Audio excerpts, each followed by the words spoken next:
Hello, Orangons. I'm Jostra, and welcome back to Vampire the Masquerade: Shadows of New York. I remember when we left off from this game, my computer crashed, so I had to redo everything. But we're here again. So let's continue. Also, I may sound a little tired because I'm low energy right now. So I don't even know if this game's gonna. Well, not this game. This stream's gonna last a full 3 hours. See you around, Julia. He says my name in a sickeningly sweet, sickly. Well, I can't speak. He says my name in a sickly sweet way that gives me the creeps. I bow to Father Leonard, do my best to ignore Bedot, and head for Dakota's place. Finally, my haven. Hey. Hey. Another tough night? You don't know the half of it. You want a drink? She points to her neck. I manage to summon a faint smile. I love to, but you know we can't do this too often. Maybe tomorrow. You wanna talk then? Yeah, guess so. Just not about work, okay? I sit down next to her. Wow, my headphone volume's loud.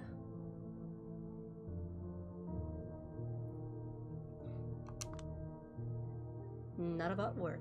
Got it. What's your mind then? The past, I guess. Meaning? How spotty our memories are, and how despite that, that's what we build our convictions on. What we build our convictions on? Sorry, it's so banal. I'm just tired and frustrated. Well, let's talk about something more specific then. What do you remember about the first time we met? The first time we met? Yeah. Shit. Not a lot, actually. Those were gloomy, anxious days. I think I subconsciously replaced most of them with blank spaces. I remember you trying to paint your hair black. Ouch. Don't dig up my trauma now, okay? I remember that when we first talked, we talked about Hosu?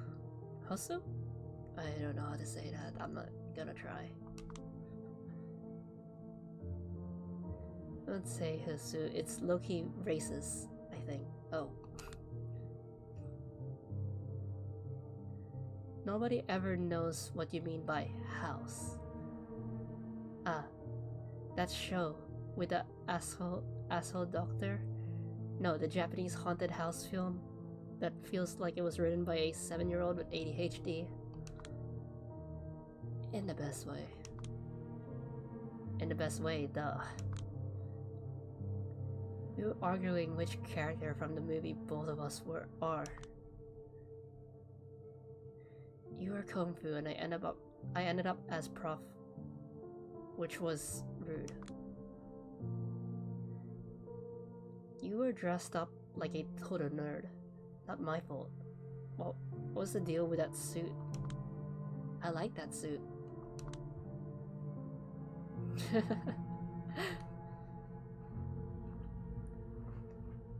Yeah, it was okay. I remember helping you out with graphic design whenever you needed it.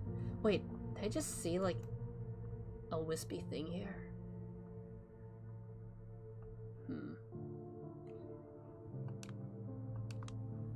Funny, I remember you helping out with writing. There's something wispy over there. With writing as something that tended to happen far more often. Yeah, we developed a fun shared aesthetic with similar surface concerns, and it bonded us together even before we made sure we were fully compatible deep down as human beings. Hell, I'm still not sure we are, especially now. With me not being a human being anymore. But hey, at least we both agreed that this bedroom feels super comfy. I remember always feeling left out of your social circles. Always knocking at the door from the outside. Well, this is gonna sound depressing, but why is Julia so relatable? I'll forget it. My social circles were full of out-of-touch, snobby assholes. I'm pretty sure I actually dressed up like Julia once. Well, it's because of my fashion sense, but you guys don't really need to know about that. Yeah, but it felt weird how much they avoided me. And there was that one time with Isabella. All of a sudden, one thing Isabella said at the one party flashes in my mind with startling clarity. After midnight, in that kitchen without context, she just walked up to me and...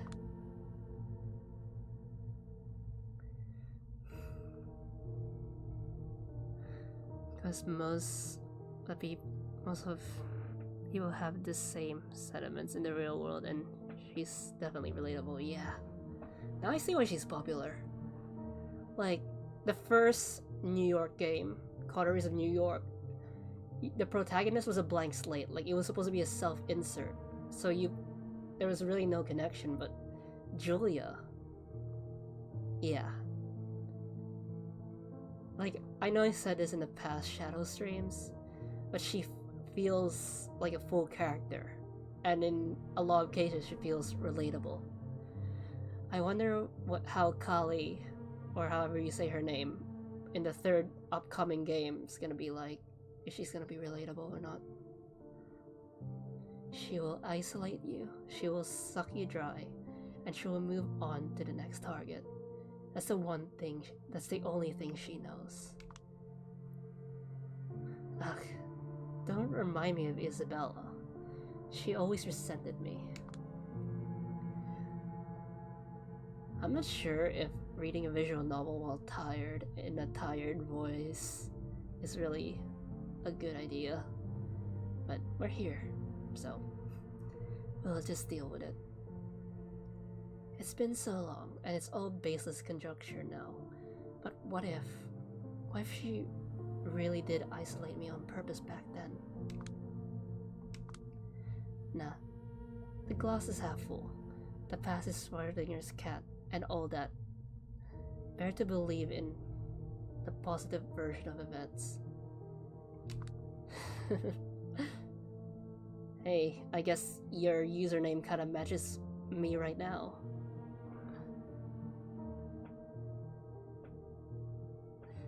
I mean, I did kinda wanted to do a chill stream, and even though I have like low motivation to stream as of late, I still wanted to kinda stream. Like, my sanity is, like your name suggests, is crumbling. Like, a part of me wants to continue my regular schedule where I'm just streaming like every once in a while. And then there's the other side of me, like, just give up or rest. So I'm just taking it slow right now. So I'm sorry if my voice sounds awful. Come to think of it, friend or foe, if you don't believe they're on your side, they will know it one way or the other, and then it's 100% certain they won't be on your side. Maybe optimism really is the way. Yeah. Wait. I responded with yeah, and Julia said yeah. Yeah, forget Isabella. Let's just drop this talk. I'm frustrated enough. I need a reset.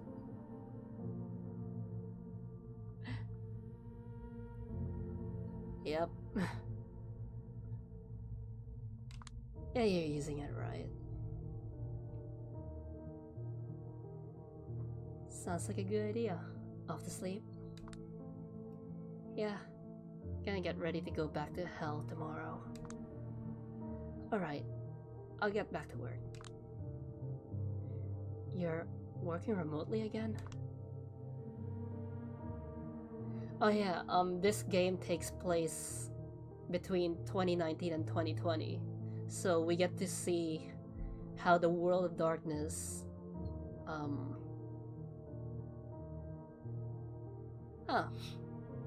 it's a visual novel set in the world of darkness, and the world of darkness is a world like ours, but they have vampires, werewolves, and all that fun stuff.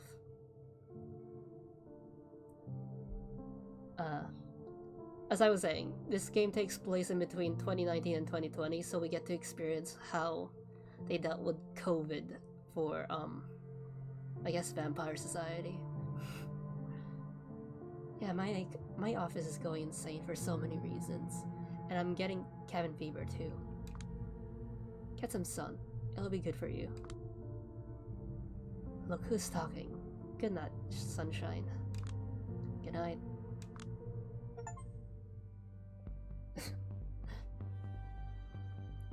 And I got an achievement called Vampire Diary.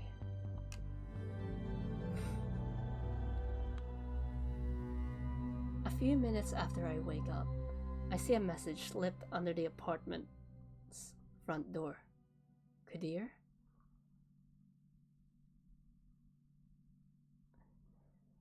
Well, basically, but the thing is, vampires, werewolves, there are mummies.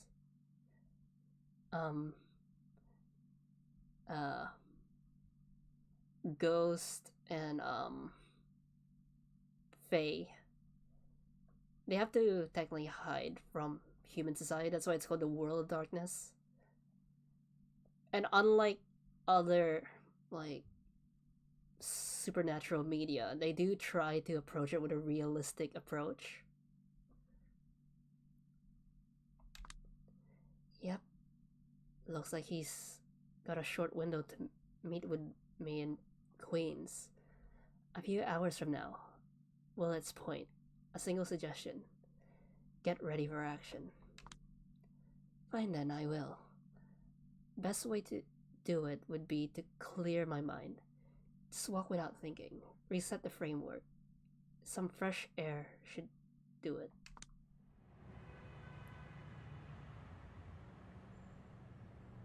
But the thing is, the werewolves are almost going extinct. The vampires are panicking about the end times because each generation vampires get weaker and weaker, so they're also panicking. So it's technically the apocalypse for them too, if you technically. I think the Fae are relatively fine. Yeah. But overall, they have to hide from human society because if the public finds out about supernatural beings, they might get hunted down. So this is also for their own survival.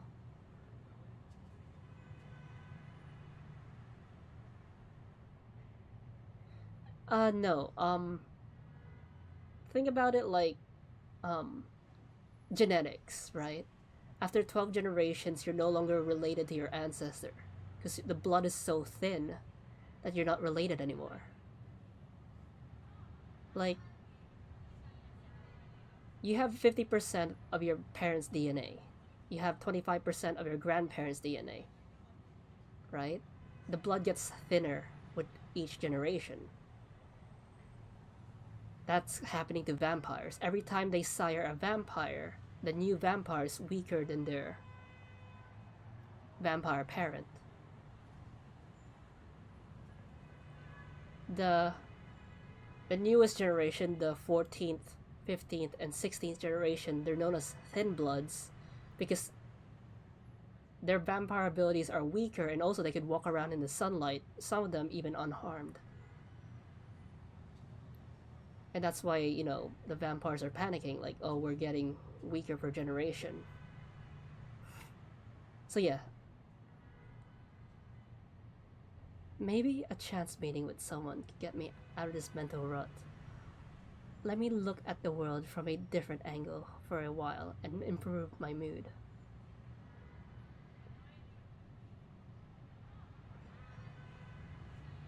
I don't actually know Julia's generation. Because they're vampires are immortal, so you could literally be like a high generation vampire, let's say a sixth generation vampire, and you could have a modern day child. But because of the risk of thin bloods, um, vampires tend to need to get permission to make new vampires. Yeah. It happened in the Dark Ages. They just don't want it to happen again, but there are hunters who are aware of the supernatural beings.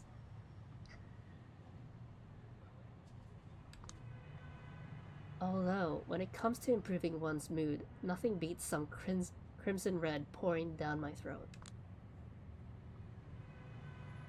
Not to mention, these cigarettes taste best with a full stomach.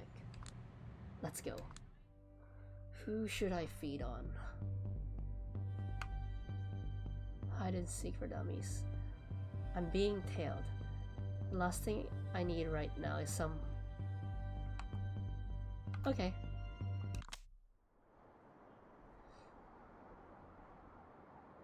I'm sure there are better ways of fighting solitude than wandering aimlessly in the endless downpour.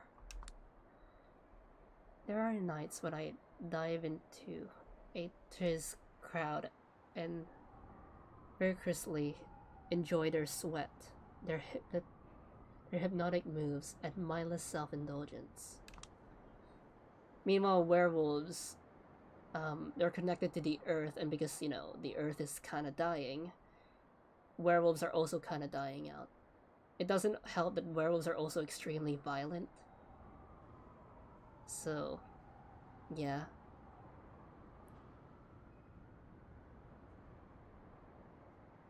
Yep.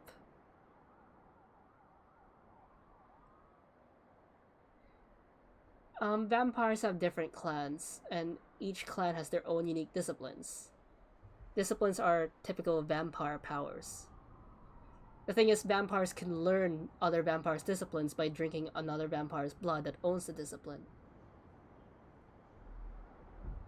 Yep. The Fae, I don't know what their situation is. I don't really look at the Fae books. There's also mages. Apparently they're also coming to... Apparently the mages are also coming pretty close to ending because the rise of technology. And, Mummy? I don't know what's going on with the mummies. Apparently they're the least popular game. Because the World of Darkness is a tabletop RPG. And there's a vampire book, there's a werewolf book, there's a fae book. Well, it's called Changeling. There's a wraith book or ghost book. There's mage book, etc. There's a mummy book, and the mummy series, they don't sell well, so, you know.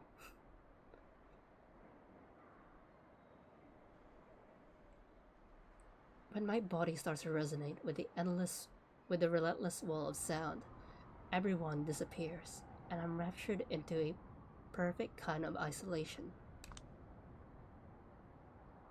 Then there are those nights when I crash on the couch while Dakota goes on a rant about something so far removed from my area of interest. I zone out and enjoy the privacy of my own thoughts.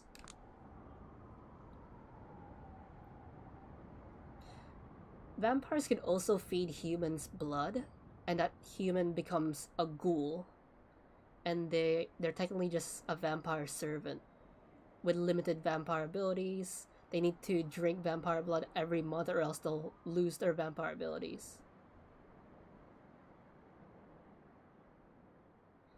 There was also a demon book, but, you know, it's also the demons don't have to worry about the end because in this universe demons are fallen angels, so they're technically, you know, they're technically part of the end, I guess. But then there are moments like this, nights when I just want everyone to shut the fuck up so I can think.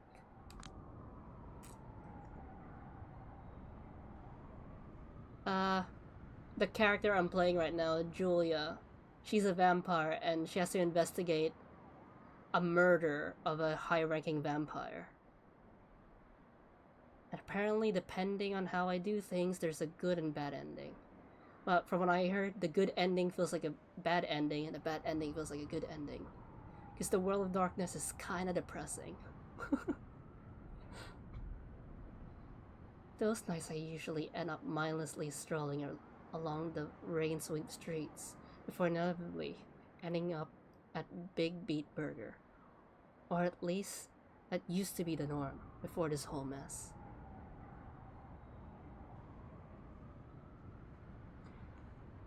Yep.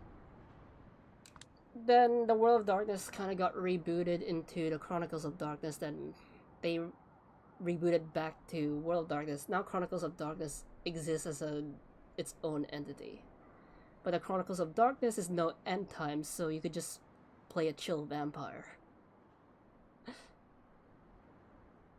Lately, even the kind of solitude seems out of my reach. Especially when I'm being tailed by a poor man's Ethan Hunt on a crash diet. He's been following me for 10 minutes, and so far he has managed to bump into an empty newsstand, make enemies of several cab drivers, and even got bitch slapped by a living statue while trying to blend in.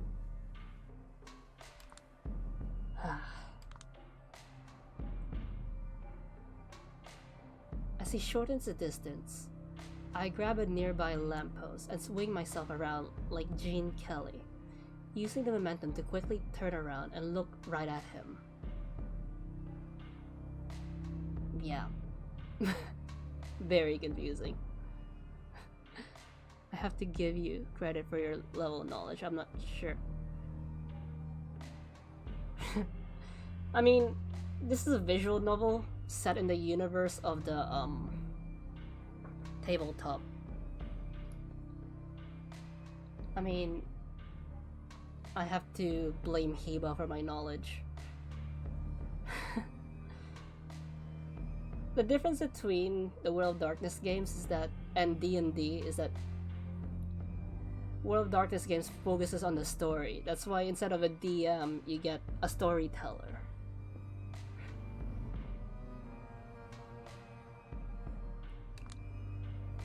Hell no. He springs up into the nearest alley. I wonder if he thinks that somehow I did not notice.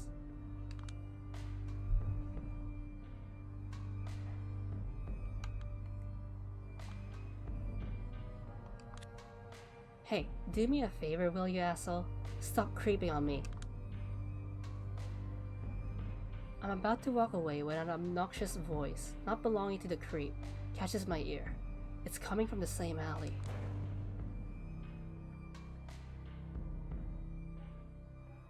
It's followed by a loud crash that sounds like the metal side of a garbage dumpster, followed by a painful moan. Maybe the stalker got himself in trouble? Dungeons and Dragons, but yeah. But from the D&D games I've played, sure, it's happened a lot.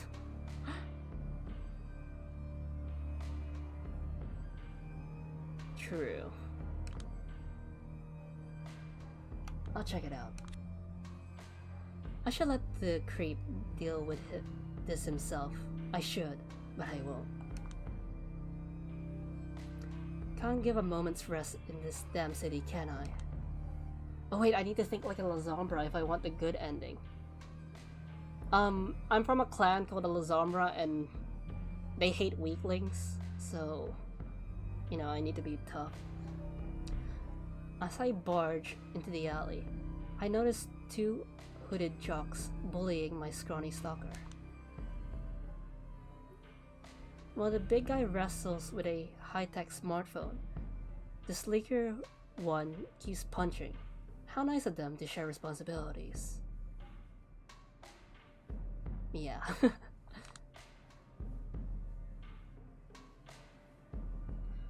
These are disciplines. These are my vampire powers. Potence is super strength, Dominate is mind control, and Oblivion is controlling the shadows.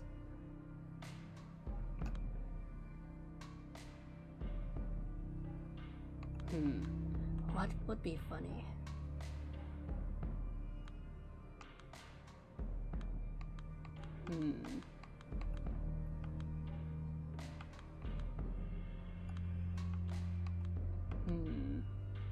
You know what?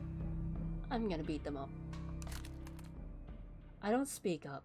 I just come in swinging. The big dude barely has the chance to drop the phone on the ground and put his arms up in defense. Not that it helps much.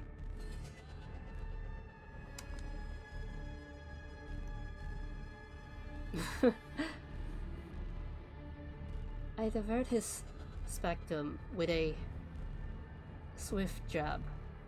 He falls flat on his ass.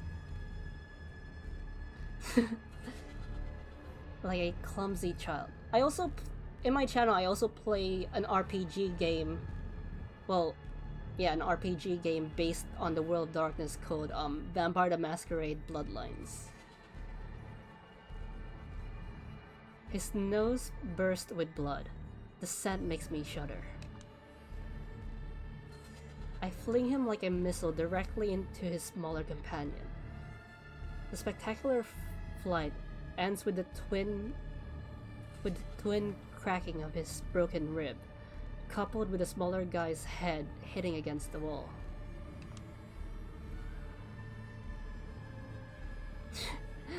Yep. I've heard about this.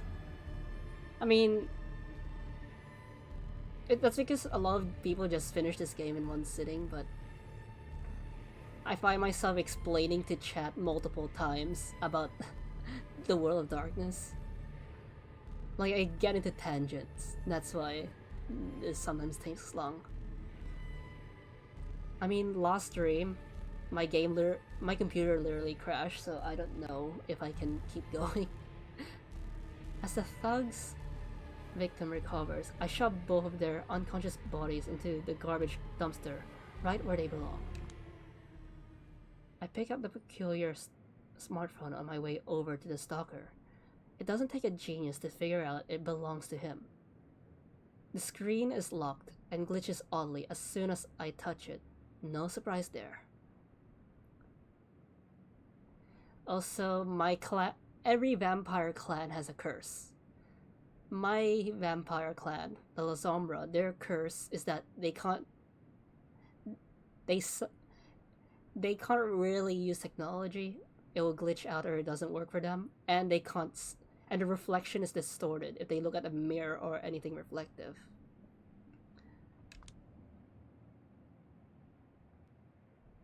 The stalker seems relieved, but at the same time unnerved by the fact I'm holding his property. He tries to exhibit some confidence, but his trembling voice undermines the effort. Listen, I don't want to sound ungrateful or anything, but I'd like that back. It's not like you could use it anyway, right? That nervous smirk on his already punchable face kinda makes me wish that I've left him to his own devices. Well, different vampire clans have different weaknesses. Like, my go-to vampire clan is known as the Bruja. They're rebellious. Their clan weakness is that they're more likely to give in to the beast. The beast is like a vampire's primal instinct.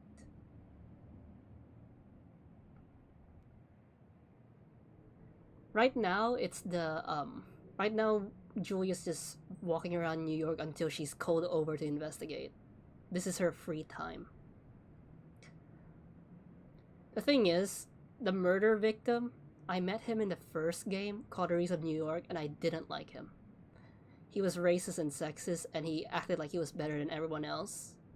So if it were up to me, I won't investigate this, but, you know, different characters.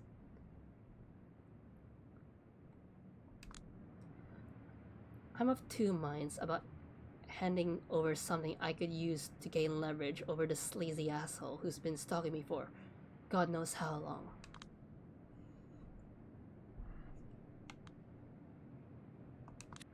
This yours? Yeah, I like it back. You would, wouldn't you? Here's the deal. You start talking and I don't crush this thing into pieces. Give it back, or I give the phone a little squeeze and show the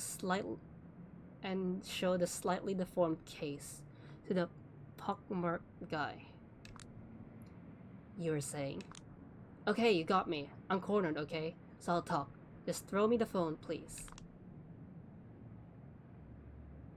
He sounds pretty desperate. Fine.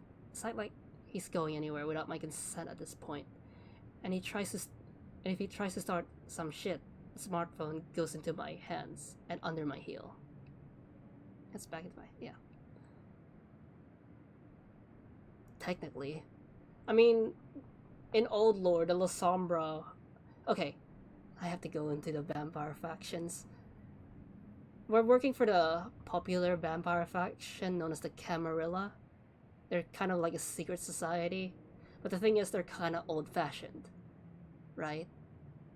Most Camarilla don't like using the internet because they feel like... Because the last time vampires tried to use the internet, they got exposed and a bunch of vampires died because the hunters found out who they were. Then there's the other vampire faction known as the Anarchs, who are a lot more modern. My clan, the La Sombra, used to be part of an evil clan known as the Sabbat. But the new edition of the tabletop game kind of screwed over that faction, so the La Sombra are now in the Camarilla, right? Because the Camarilla still don't fully trust La Sombra, this my character Julia is being tested, and this detective case is a way to prove herself that she's, you know, worth to have around. There you go. He catches the phone with the liveliness of a little boy getting his first game console. Thanks, Jules. I really appreciate that. He knows my name and makes a point of bragging about it. Not particularly subtle. Why the fuck are you following me? Are you with the Camarilla? Did somebody tell you to watch my steps?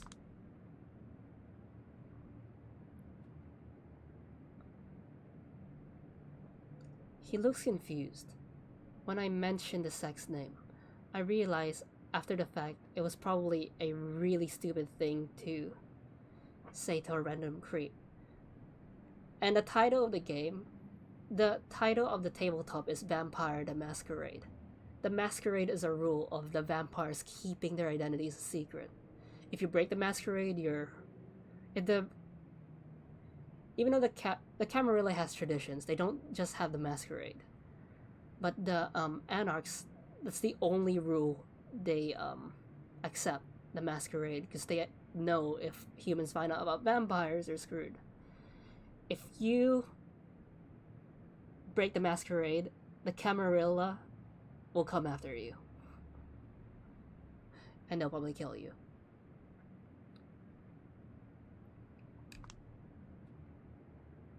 Not sure what a Camarilla is. Sure sounds tasty, but my boss, he's an important guy. You want to be on his good side, let me tell ya. That said, he doesn't tell me anything. I don't need to know. And all I know is he wanted me to keep an eye on you tonight. Something, you're being watched. Something, powerful friends. That the best you've got? You're not getting anything else from me. If you want to finish what those alley rats started, go ahead, but you'll be wasting your time, Jules.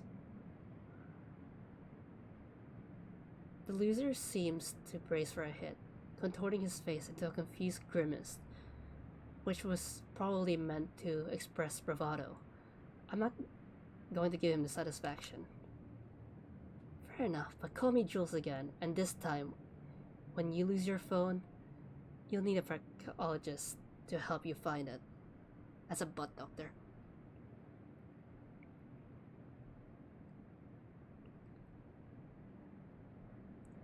Well, there's the there's a vampire clan known as the Nosferatu. Their curse is that they're ugly, based off the Nosferatu movie. Because they're ugly, they're really stealthy. In fact, they have a discipline called obfuscate that lets them be really, really stealthy. They also have a discipline called animalism that lets them control animals. They created a vampire network known as the ShrekNet. I know, funny name, ShrekNet. The thing is, it was a way for vampires to use the internet. But the thing is, the elder vampires didn't really know how to use the internet. There's some vampires that could use magic, like the Tremere, that will put seals that will help conceal their identity. That's why I said in the first game, it was kind of cute that some elders thought putting a seal on your computer will make you be untrackable. Of course, it didn't work. The Second Inquisition, they're technically a part of the government that hunt vampires, but most of them don't even know what vampires are. They call them blank bodies and kind of call them terrorists.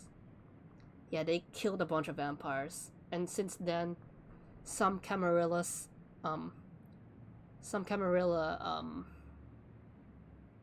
banned the use of the internet. But it depends.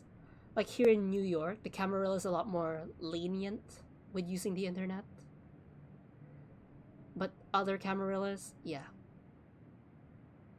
they don't know what they're doing. The Anarchs, meanwhile, because they're more modern, they're more free-willed, they don't mind if you use the internet.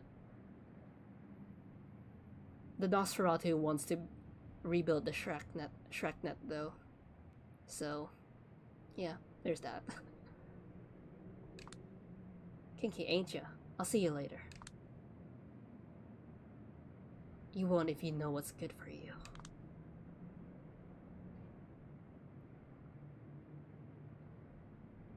He doesn't respond as he limps away.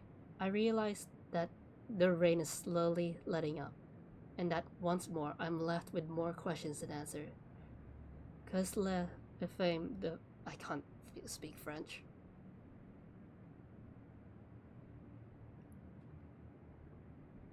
I mean, communication, information, and also there might be some people who will be kind of suspicious that you don't use the internet. But some vampires kind of negate this by getting ghouls, servants, to do mortal things for them.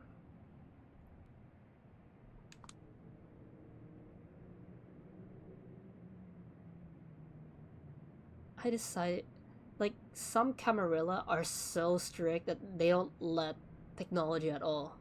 Like, it's normally in basic Camarillas, they let vampires use burner phones so it doesn't get tracked.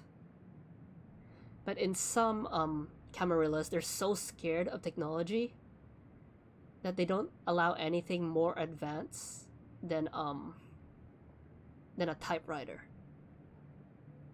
Like, they're scared of phones. But like I said, the New York Camarilla is kind of chill.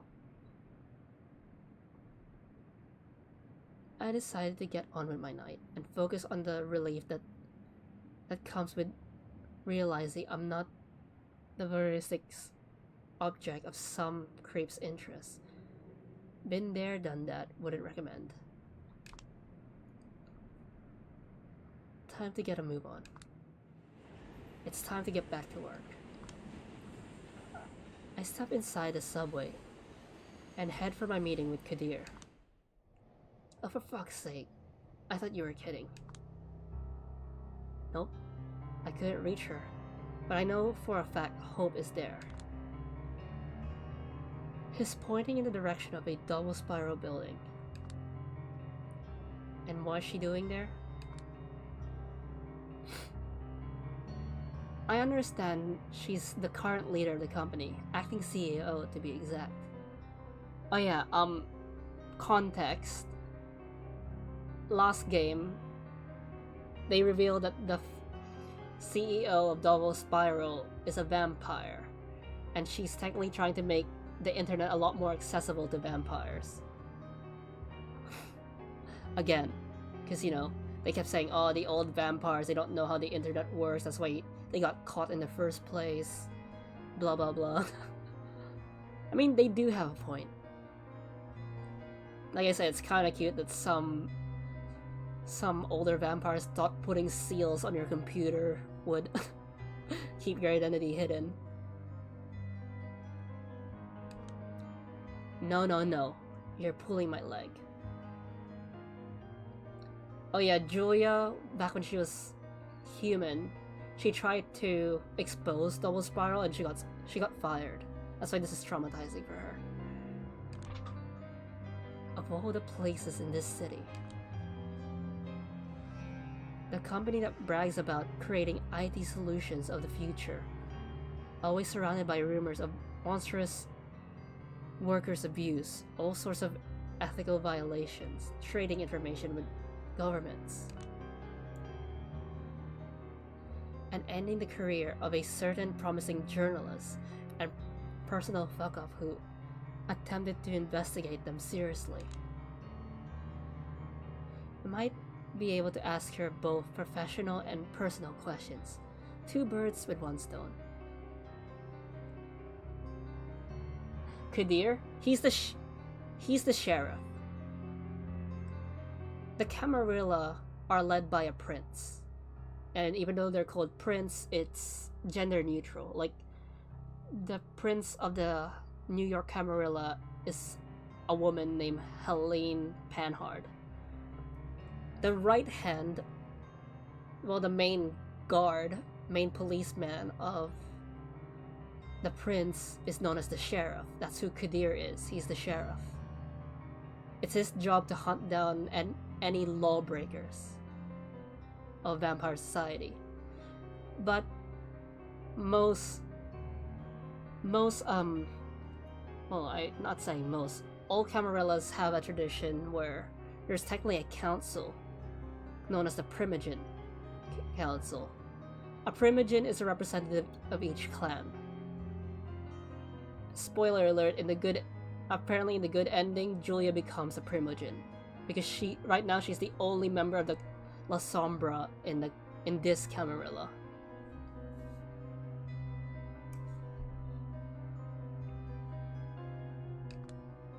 I don't get it. Last time I checked, the company belonged to Clara Montgomery. That was the vampire from the first game.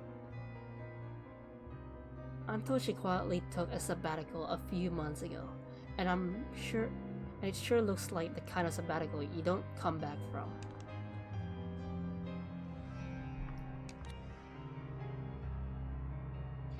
Man, this game just keeps getting better and better. And a sequel to this game is coming out later this year. The 3rd game in the trilogy. And the trailer says the final chapter. And Julia appears in that game. That's how we know which ending is canon. Final death? Very possible. But I'm not sure. But I have no idea.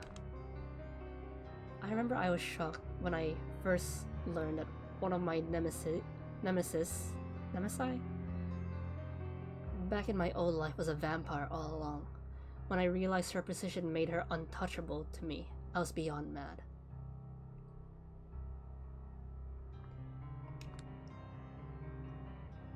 Well, whatever happened, it couldn't happen to a nicer person. What about her brother, Jesse? You were asking me? Last I checked, you were the expert on this company. I just handle the basic intel for you, even though I shouldn't even really be here. Yeah, and I hope you realize I am grateful. You'd better be. So, is Hope just another culprit shark? In the first game, Kara wanted Hope to be her co-CEO, but Hope rejected her and deleted her servers, and Kara tried to perform diablerie on her. For you don't know, diablerie is the form of cannibalism for vampires. It's when you drink a vampire to death. You're not only drinking their blood, you're also drinking their soul. And it's a way to lower your generation to become an even more vampire. You also get that vampire's memories sometimes. You also get their disciplines, and in some occasions, you get their soul. And if you fail, your victim gets your body. Yeah. Well, she is the child of Carter. A theatrical pause. He smiles as he sees me wince.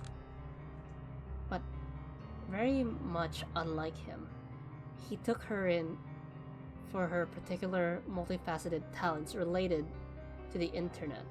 Knowing he's hopefully behind the times in that regard, I hear she's been unruly though. It's very taboo that if the Camarilla found out that you committed diablerie, yeah, they're gonna hunt you. But sometimes, in very, very, very, very, very rare occasions, the Camarilla does approve of diablerie. Like, in most cases, it's a reward for thin bloods. You know how I mentioned earlier the 14th, 15th, and 16th generation? So because of their status of, being really weak vampires, the Camarilla don't like them. But if they're good enough, and the Camarilla likes them, they can offer diablerie with a blood-hunted vampire. Blood hunts is when the city calls for every vampire to be alert so they could kill a wanted criminal. But in most cases, yeah, the Camarilla won't approve of diablerie. The Sabbat, the bad guys, yeah, they approve of it. Because they're so obsessed with Cain, the first vampire, the first generation. Also, Hope, the one they're talking about, she's from a vampire clan known as the Malkavian. They're known for being insane. So just get ready for that. Unruly is good. I can work with Unruly. So, you're telling me she might not be a stuck-up startup bitch? Language. As I've been told a few times now, when it comes to the internet, just assume I haven't the slightest idea.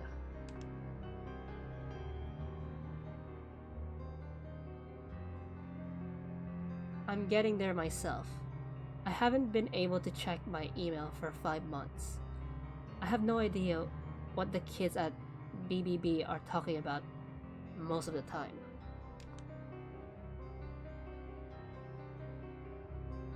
It's because if a thin blood commits diablerie, their generation gets lower, so to the eyes of the Camarilla, they become true vampires. The Camarilla don't view thin bloods as true vampires. They think of them as weird half-breeds. Some vampires are even jealous of thin bloods because they can walk around the sun, they can eat food. They can even have, in rare cases, they can even have children. The typical vampire can't have that. They're cursed to not be able to eat. They're cursed to not be able to have children. It sucks. But there are other vampires who just view them as weak, like, oh, you're not a true vampire because you're really, really, really weak. Some are just jealous. Some are both.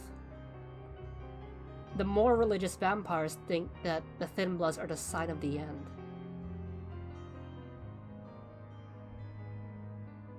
Oh god, I might be getting old. Don't worry, the moment you realize you don't give a damn about most fads you would have cared about years ago is a liberating one. Been there, done that. At the beginning of the 20th century. Old. Anyway, you'll probably hear Hope's story straight from the horse's mouth. I don't have much time, so I'll get straight to the point.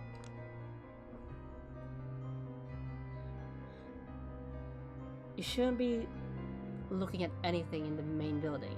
It's just a front. Ignore it. What you want to do is use the elevators to get to the lowest floor of the building.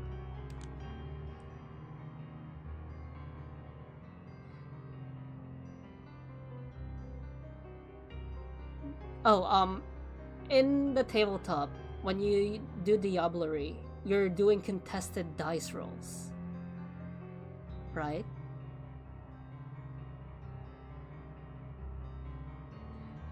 But the thing is, Dampiers could only happen with thin bloods. So if you're a vampire the 13th generation or below, you can't have children at all. Technically, the only way for a vampire to have a child is if they turn someone else into a vampire, because you're giving them your blood. But the thing is, the Camarilla also hates the Dampier, because they also believe the Dampier are a sign of the end. Also, some vampires could be jealous because some vampires could want children, but you know, they can't have children. Yep.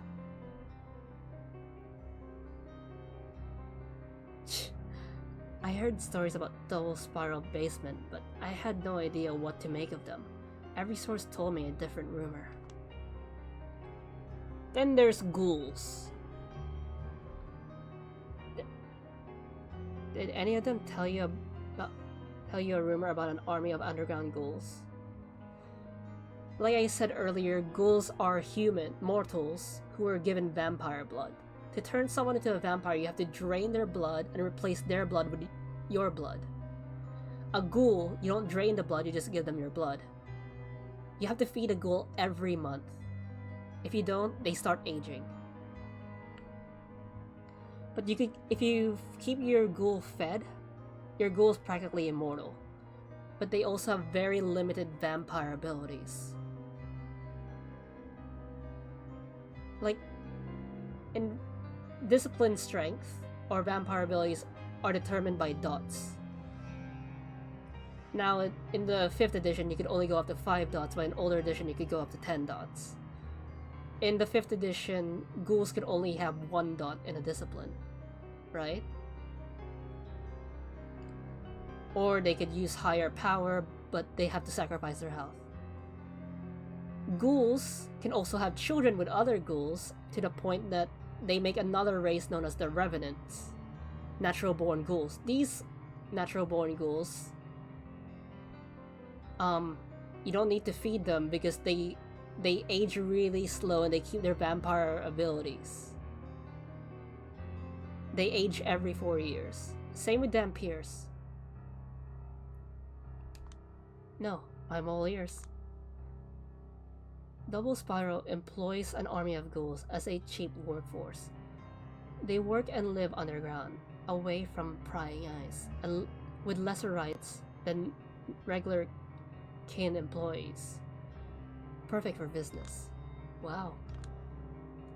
I'm actually speechless for a second. But the thing is, if you feed mortal or even other vampires your blood, if they drink enough of your blood, they become blood bonded, meaning they technically fall in love with you. They become obsessed with you.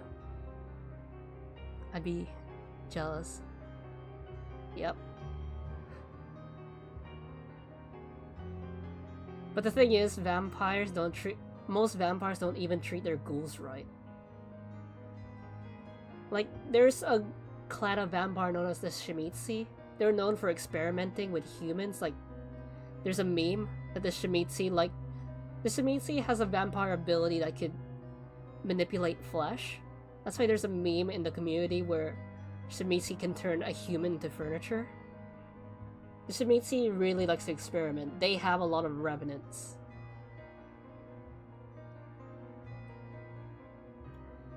And from what I remember, at least in older editions, mechanically speaking in a tabletop, ghouls and vampires are basically identical. But their upbringing is different. Some vampires don't even know they're vampires. But revenants, because they're raised in revenant families which are overseen by vampires, they're technically, you know, raised to be vampires.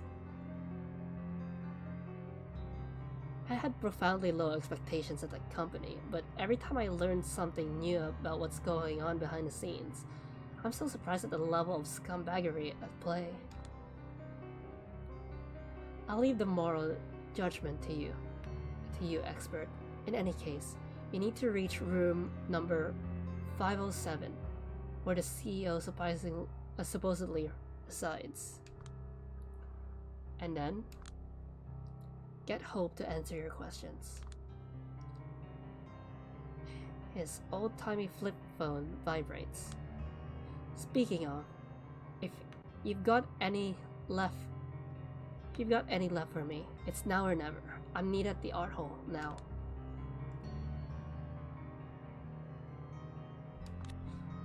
How's the security?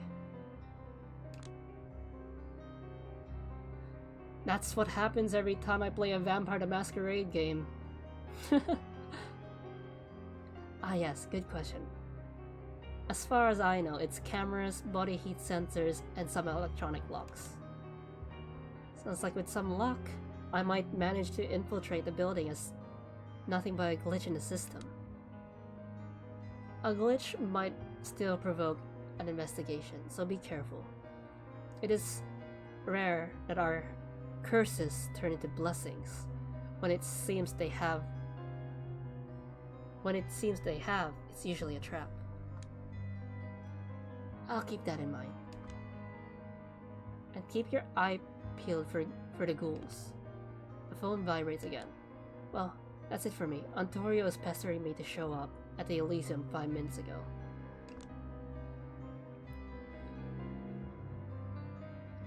I don't know.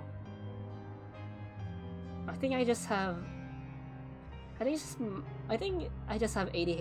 when I'm like, oh, I need to explain this. Like, it's a bad habit. Like, sometimes people might not even be interested in explaining everything, but it's just me. I mean, nowadays it's normal for VTubers to go on tangents anyways. Well, at least my tangents are still kinda related to the game. Tell him I kindly suggested he should go fuck himself. Not in 1,000 years. Well, good luck with your mission, soldier. With a mock salute, he disappears inside his car and drives away. Nothing left for me but to head in. Still, I'm anxious. There are 2 approaches to choose from, and whichever I pick, I will have to stick with. If I force my way in and assert my authority, bad cop style, that should make an impression. Bad bitch coming in and in the entire court behind her back, bluffing her way to victory. Sneaking in and politely asking for cooperation seems like a less disruptive, more me option, but it's not like being me has taken me anywhere thus far. I will say I do enjoy the tangents, as you call it. I mean, you should, if you watch my Nekopara streams, I start questioning the world of Nekopara, like how does the society work, what exactly are cat girls, yada yada yada. I'm not gonna get into that here because this is vampire. Cat girls have nothing to do with vampires. I think. Mostly. Still, I kinda wish I was still stuck in my old routine, where I don't need to be doing things like developing a personality. It's a bit of a coin flip, honestly. But I gotta make a choice here. How do I approach Double Spiral? Well, I'm gonna be aggressive. Trait updated. Yeah, being covert hasn't exactly been working out for me. Time to show them and myself, I guess. Who's boss?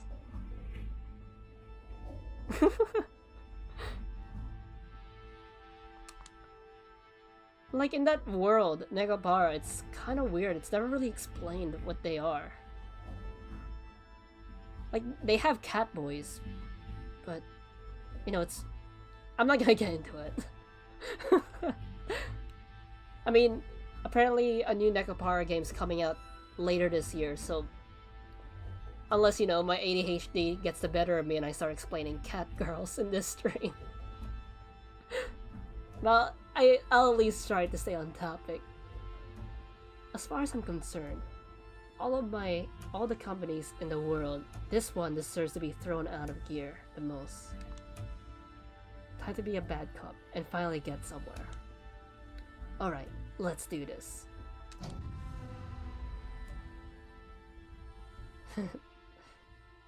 Also, if you're gonna watch my Nekapara streams, just be warned, I used it as voice acting practice. So good luck with the cringe. I entered through the front door. There's a guard watching security cameras. He stands up, expecting me to state my business.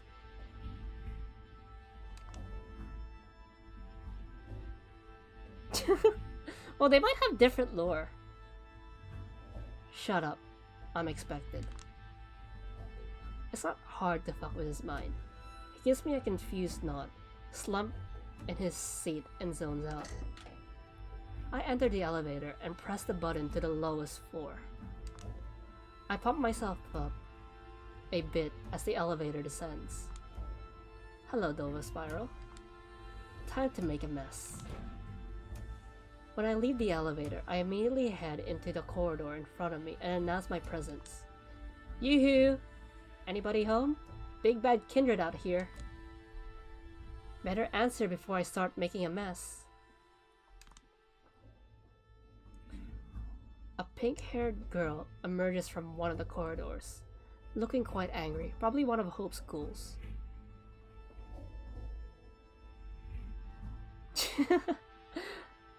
High School DxD. I had so many friends in high school who are fans of that series. I never really got into it. Even my non-weeb friends got into it.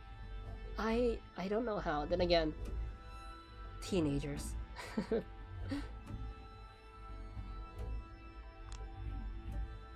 Stop right there. Who the fuck are you? Julia Swansky, the La Sombra representative for New York City. Who the hell are you? I'm... Natasha? Nova Spiral's head of security. I'm gonna have to ask you to leave. Wrong. You're gonna have to make me leave. I walk past her. She tries to catch me and stop me. But evading her grasp is child's play. Ghouls. I swear to God.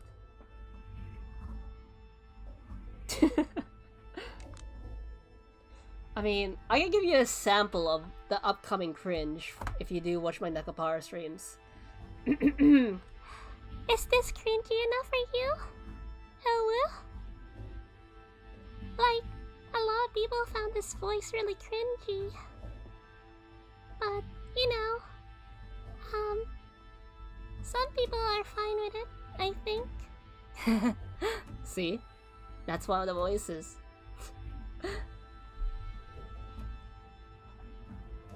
Boss, we've got a problem. Some lunatic waltzed right in onto the office floor. Claims she's a lust. The door at the end of the hallway is made of reinforced glass.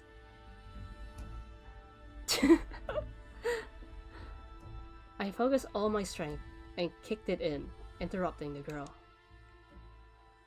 Tell her I'll be right there. She's the only one I want. And my other voice, which apparently is no different to my tired voice, is... Is this voice doing anything for you? Is this cringy? Or is it just weird? Compared to the other voice. I mean, I can I can always change between my voices. That gets a lot of people. It gets them cringing a lot. I reached the double spiraled offices, where just like Kadir said, hordes of ghouls are slaving away for their company. Deep learning, spyware, social media manipulation, yada yada. The important thing is, they don't even turn away from their displays as I keep swiping gadgets off their desk onto the floor, making Natasha madder and madder. Like, did you cringe?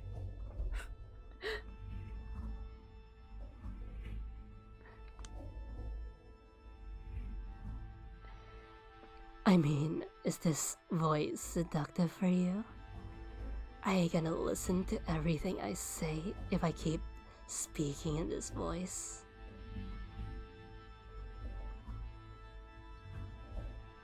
I mean, you did watch High School DxD, so this level seduction shouldn't do anything for you.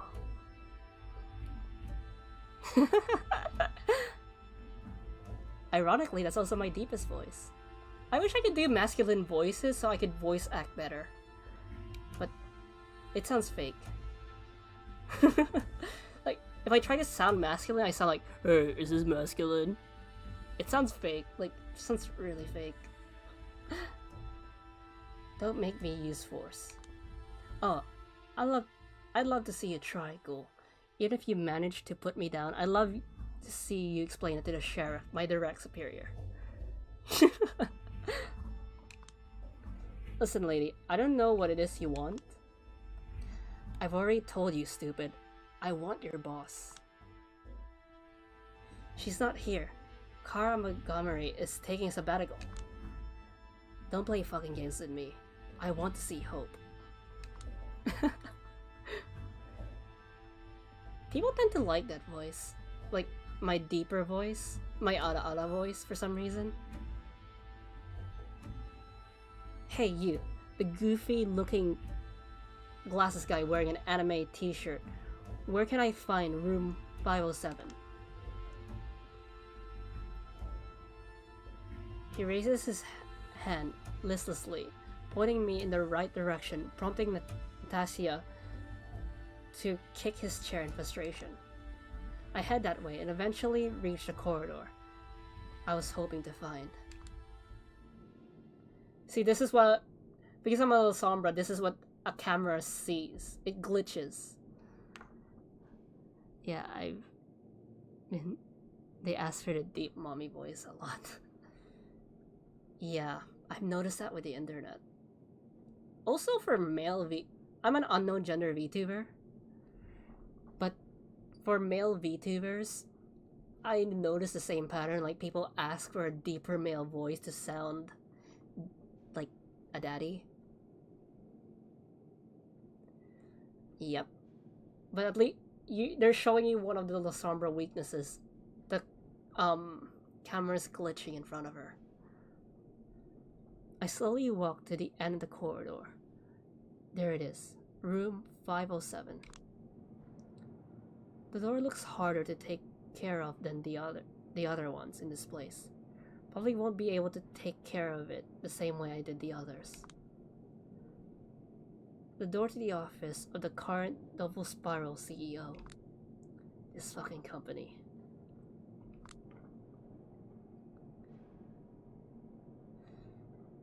Oh yes, there is one Genshin character that has a really deep voice, but I forgot his... Zhongli? I stopped playing Genshin. I realized the game wasn't for me, so I only streamed it twice and continued for like a few weeks and I stopped playing it. I'm starting to think the internet craves a parental figure. I get pissed off, but I'm trying to control it. There's a camera by the door.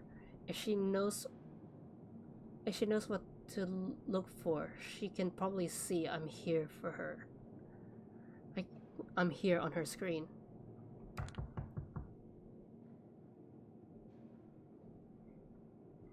You did the right thing. What right thing? Oh, stop playing Genshin?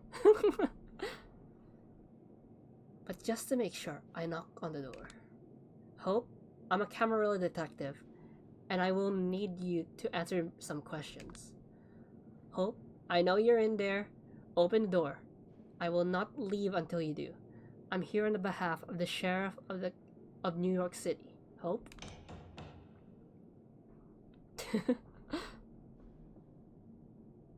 I mean, I'm still playing like Honkai Star Rail. But even though they're by the same company, they're ran by different teams, so... And also the gameplay is different. The only thing they have in common is the art style and the gacha. There's also a character in that game, but this time it's a deep feminine voice. I keep pounding on the door and calling her name. After a minute or so, a voice rings out in the intercom. Is this thing on? I guess it is. Alright, I got your message loud and clear. I'll meet you in the offices. I'll be right there. In the meantime, please refrain from making a mess of our offices, will you? Poor Natasha. If she was due for a heart attack, she would have had it by now. There are actually more mommy VTubers than daddy VTubers, but nonetheless, those two genres are the most popular. In fact, I was told, maybe I should stick with my deeper voice if I wanted to attract more audience, but I said no because I feel like I still need to check out that game. I feel like I'm lying if I use that voice, you know? Thank you for cooperation. I'll be right there. What's up? Oh, so this is what she looks like in this game now. On the one hand, clothes you could reasonably expect to find in any CEO's wardrobe. On the other hand, a body covered in tattoos, flashy jewelry, dyed hair, and wild makeup. The thought that she might be yet another CEO playing the nonconformist crosses my mind, but she strikes me as someone who's more than happy to live in her own little bubble. It's not that you're lying, it's more the fact that... I mean, yeah. I want to be an entertainer and I want people to see me as a friend. But apparently, I kind of failed at the friend part because of how I acted in my Sonic stream.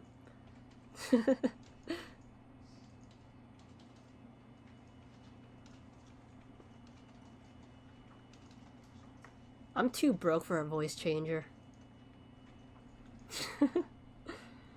Like, I have a VTuber friend. They bought a voice changer and they told me it was $27. I'm broke, so even $27 looks big on me. I'd rather spend that... The Sonic Scream. I don't know. Even $27 is big for me. Like, I'd rather spend that money on either video games or food, not a voice changer. So, actually, I'm curious. What would my voice, like, my voices, how I could naturally change my voice? I wonder how they'll sound like if I put them in a voice changer. Would it add to the effect? Would it lessen the effect? Still, I won't be fooled. She is the boss of Double Spiral. That's fair time. I don't know. I might not even get a voice changer. A lot of my IRL friends told me not to get a voice changer because I could already naturally alter my voice, but I could only do so much. Like, if I try experimenting, you'll notice that there are similarities between the voices. So, how did you find me? Sheriff Kadir Alisame. I'm probably still mispronouncing his last name, did. You have to ask him. But with the voice changer, it really changes how you sound very thoroughly. I caught a VTuber using one of those and they sounded completely different. Huh. That's actually surprisingly common. Me, I want to be seen as an unknown gender VTuber, so if you want to call me male, go ahead. If you want to call me female, go ahead.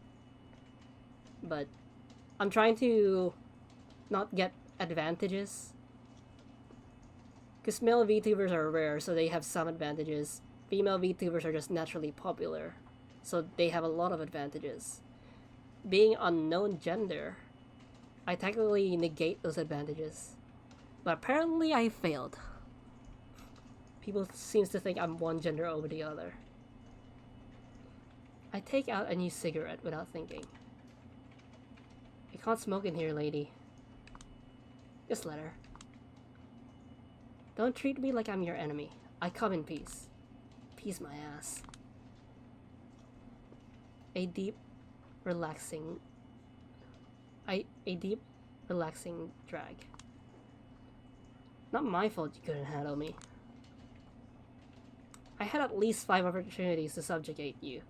I just chose not to, because I had a hunch the boss might benefit from seeing you. You trust your hunches that much? Hunches have gotten me every job I've ever had. Hunches save my life anytime I get into a messy situation. These days, the reality is too complicated to rely on anything else. I mean, that's another reason why I didn't go the quote-unquote mommy route. It also doesn't help that I have cosplay pics in my YouTube community and my Twitter. Yep. I've seen the mommy VTuber communities. I generally want my viewers to treat me as a friend, not, you know, a mommy. It's nice to have friends. These days the reality is too complicated to rely on anything else.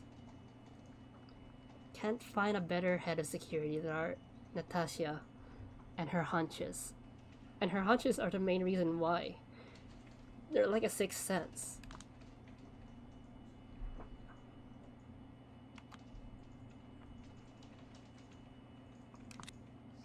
I'm curious about that sixth sense. Is that a go thing? Nah. It's that spy-like thing that borders on second sight. James Bond spotting a hidden knife in someone's shoe. Jack Brenner, suddenly realizing you hate America. I think my cosplay pics have been, buried in, comments, so you probably need to look hard if you want to find them. I mean, my cosplay just arrived this week.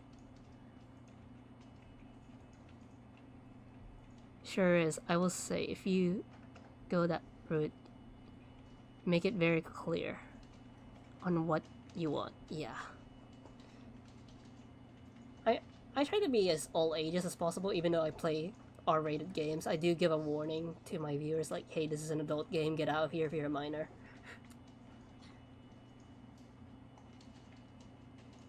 Wait, did you see them? Oh wait, never mind, you didn't. As I was saying, my new cosplay arrived at the end of last week. I still need to do some adjustments, but I'll be sharing pictures very soon. That kind of thing. And where did you train that second sight? Natasha shrugs. It's like making good music, lady. 50% hard work, 50% psychedelics. Oh, I'll take your word for it. Lovely chat, girls. But I'd love it if you save it for later. I'm CEO now. I have a lot of duties I must pretend to handle. I just need to ask you a few questions. Sure, yeah. call me if you need me. I've got a weird hunch about this one too. And with the male using female models, it does make sense because the female mod. Yeah, you could only do so much with male avatars. I mean, I do have a mommy avatar just for teasing people, but I barely use it.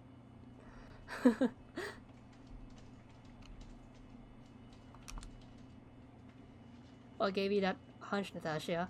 The way I made a mess out of the entire floor you were supposed to protect? Tch. We'll talk security later. Don't worry. This shit happens. For now, take 5. Natasha leaves, and I'm left alone with Hope in the corner of the office. No way, Lo. I mean, I could bring it out if you want. Want me to? It feels funny to stand here in front of you. Oh, and why is that? You people had me fired from my job before I was embraced. I also have a lolly skin for teasing as well. I see. So you're a Swansea girl from Lodestar? Okay. Be right back.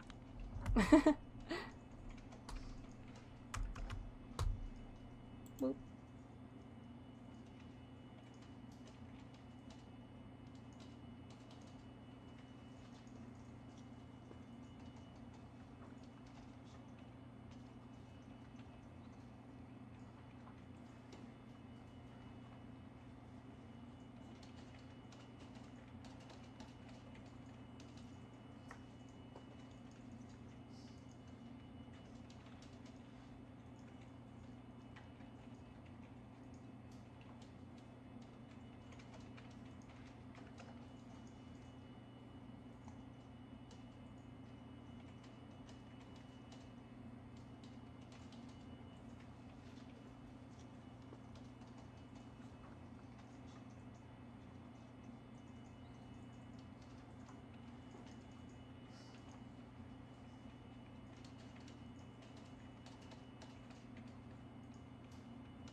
I'm not sure if you could see it, but I did shrink a little bit so you could see more of it.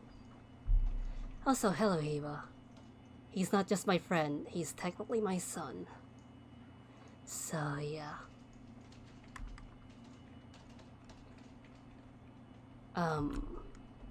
Let's continue. And every time I change avatars, I do have to change my voice a bit, so it fits the character. Yeah, I use this to tease people.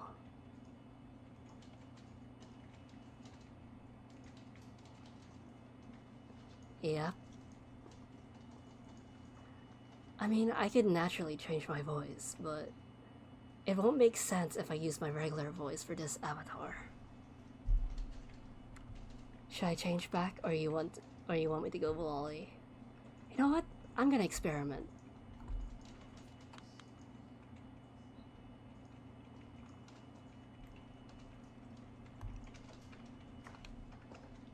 Yeah.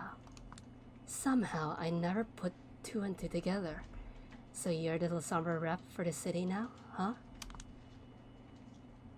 As she's talking to me, she keeps tapping on her phone with terrifying speed.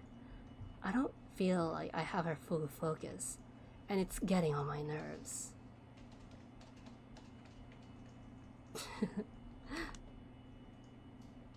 Just so you know, I have no idea why you've taken Kara Montgomery's place. I thought you'd tell me, but that bitch deserves to burn in hell. I don't think I'm matching the atmosphere of this game with his voice. I mean, I'm probably torturing Hiba, but funny. Also, you're the nerd. You're the one who introduced me to this franchise. Well, series? Franchise? I don't know the exact word for it. Well, yeah. Oh, yeah, she does. Wait, did you just admit? Hold your horses. No, Jesus, this is why normal CEOs pay for PR people to talk for them. I only agreed that she's a horrible person in every way that counts. Nothing more. Also, Dracon, or as his VTuber persona, Heba.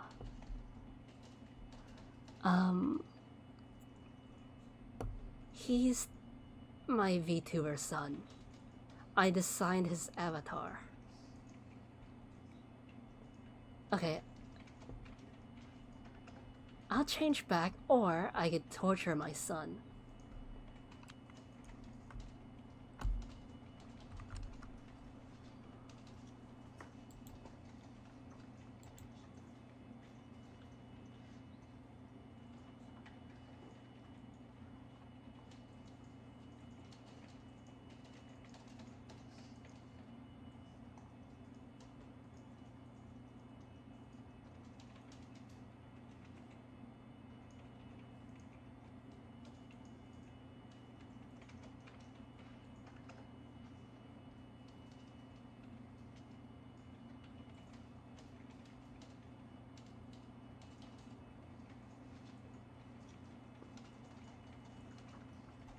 I'm torturing my son now.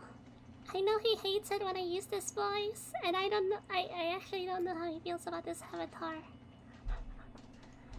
I'm torturing him. That's all that matters.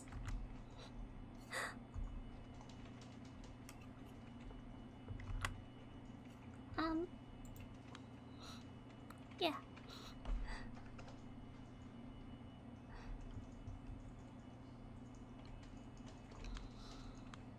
Yep, it's really tiny, so I had to zoom in a lot. Does she know what you think of her? Why did she let you take her position in the first place? What? I will just cut through the bullshit, okay, Miss Lone Star? I guess this is about Jesse and Kara covering his creepy ass.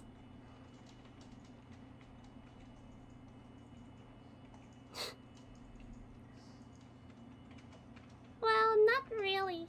It's just certain words are harder to pronounce, and also constantly changing between voices kinda affects this voice. I'll change back.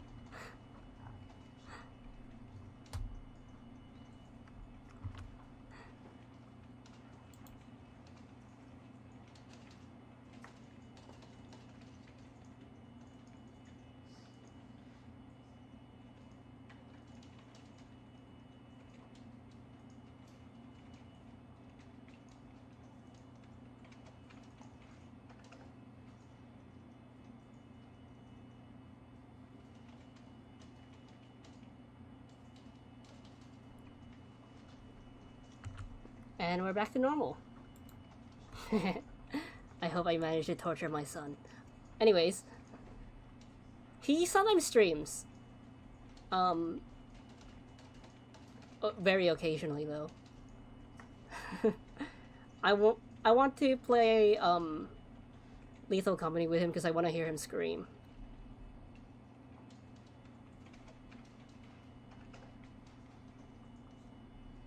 Yeah, but the thing is, I can't do manly voices. It'll be funny if I could do it. If I switch my voices, it'll be either Lolly to Ara or Lolly to normal.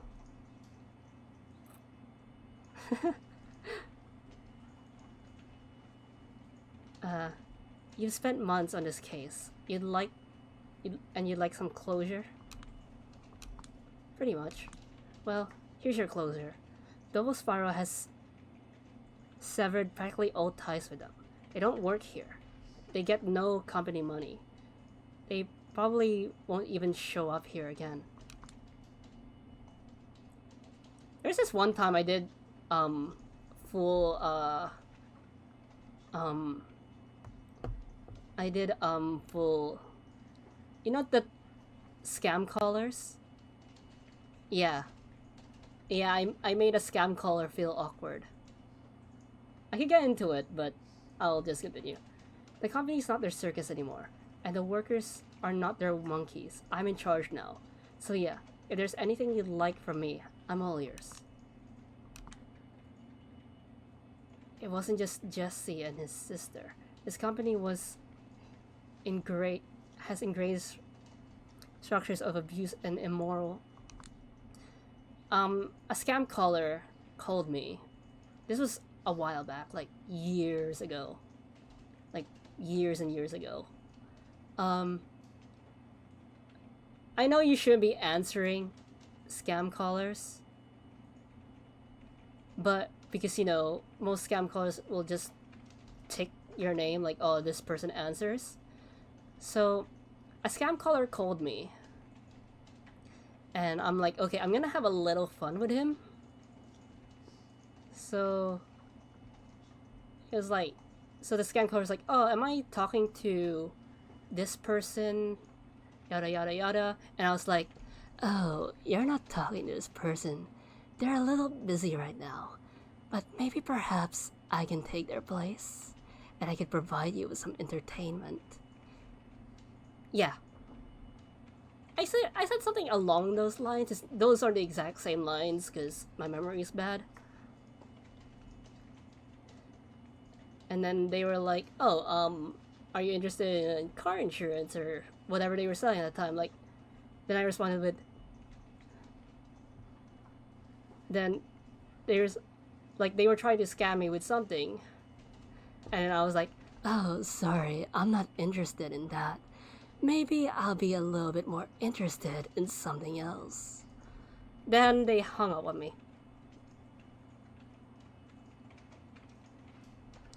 That's the story.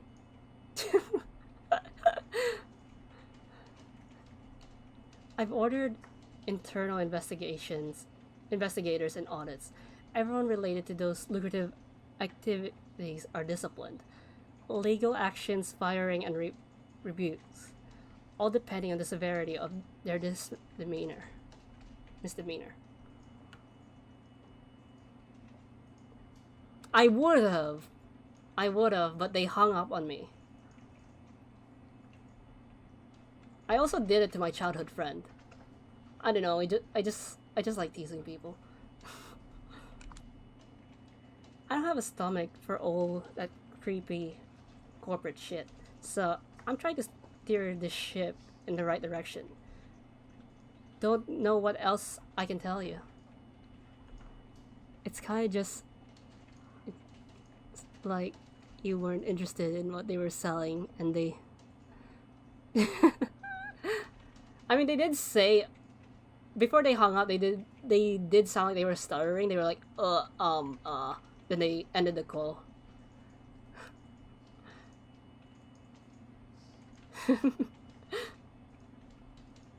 Funny story.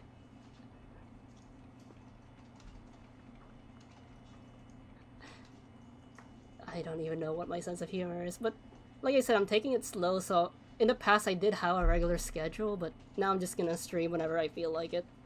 I will still try to stream at least once a week. But, we'll see. For fuck's sake. No matter how I look at it, seems like she's done everything I hope to achieve. The Montgomery clan is over. The queen bitch, a symbol of everything that's wrong with tech CEOs, is gone. Jesse, that perverted embezzling son of a bitch, is gone. I should be glad. So, why is there a sinking pit in my stomach?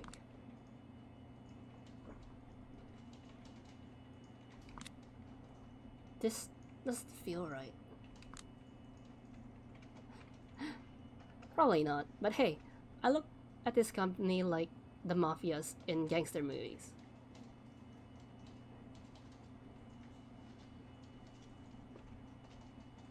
That's kinda... I mean, a lot of indie VTubers do start out with schedules, and then they start streaming randomly, or they're the reverse. they stream randomly, and when they get enough followers and viewers, then they'll get a schedule. When I started, I streamed for 3 days. Then after that, I went up to 4 days, then 5 days, then eventually I took a small hiatus because my computer broke. Then, when I returned, I was streaming once a week, then I went back to 3, then now I'm back to random. Speaking of mafias, you know there's a mafia vampire clan? I don't want to get into more tangents. You don't really win by dismantling one. You don't really win by dismantling one another.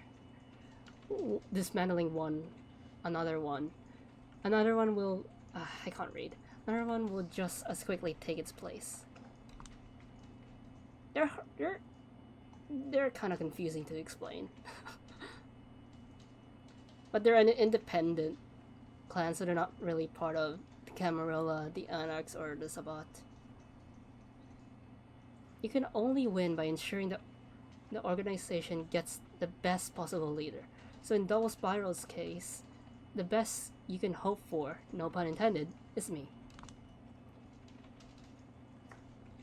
The best case in my professional life, sold by some weirdo who fucked Kara and Jesse over in presumably unhanded ways. It doesn't get more anticlimactic than this. Fucking hell. Once again, I relate to Julia.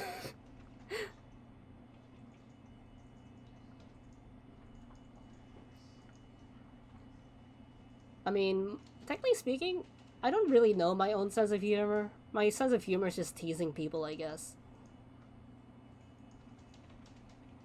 Yeah.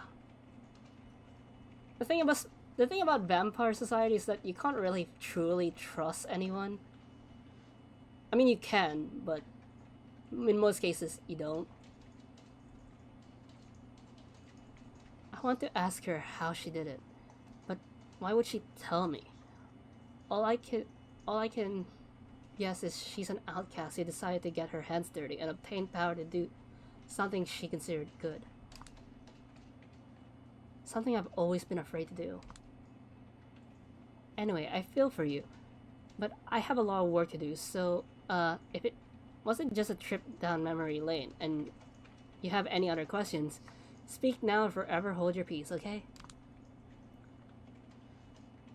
I feel like a car just ran over me. Just ran me over. I swear maybe I'm dyslexic, but but I need to keep my shit together. Right. A few days ago, the Anarch Baron was found dead in his office. Are you familiar with the case? Douglas Callahan? Of course I'm familiar. Every kindred online is talking about it. And what are they saying? They're accusing everyone. I mean, it is the internet. You ever had a moment where the teasing ended up the wrong way? Yes, it's happened multiple times to me. There are 3 separate incidents that I don't want to get into because of how weird it was. But yeah, there have been times. And there are other times besides those 3 incidents, like Hiba here. Like when my teasing doesn't go the way I expected. Are they accusing you? Why would they? Why would they do that? I found a peculiar note in Callahan's remains. It had your name on it. Huh? What can you say about this? Nothing. I never met the guy. I've never even seen him. He wasn't in my crowd. Then why would he have a note with your name in his pocket? Why were Walt Disney's last written words Kurt Russell? No clue. I watch her closely, but nothing suggests she's hiding anything. Well, the note actually contained 3 other names, and nothing else. Agathon, D'Angelo, Tamika. Ringing any bells now? I do have it where other VTubers that kinda do the whole flirting thing or the teasing at times I know a VTuber.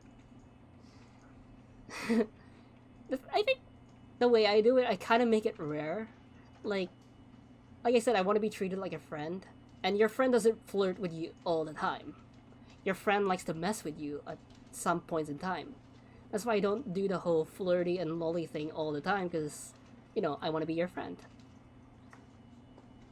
And also, basing your personality off just one thing,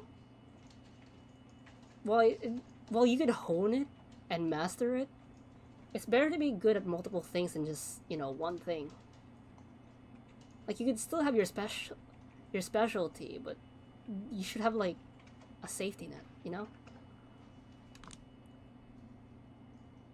Her finger, which hasn't stopped moving across the phone touchscreen since I first saw her, freezes.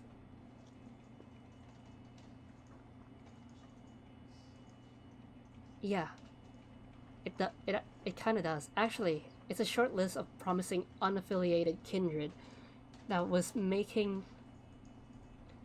Oh, they're talking about the protagonist from the first game. I was making the rounds in NYC a few months ago. Oh, it was only a few months? In case anyone needed a hero for hire. I didn't know Callahan had it.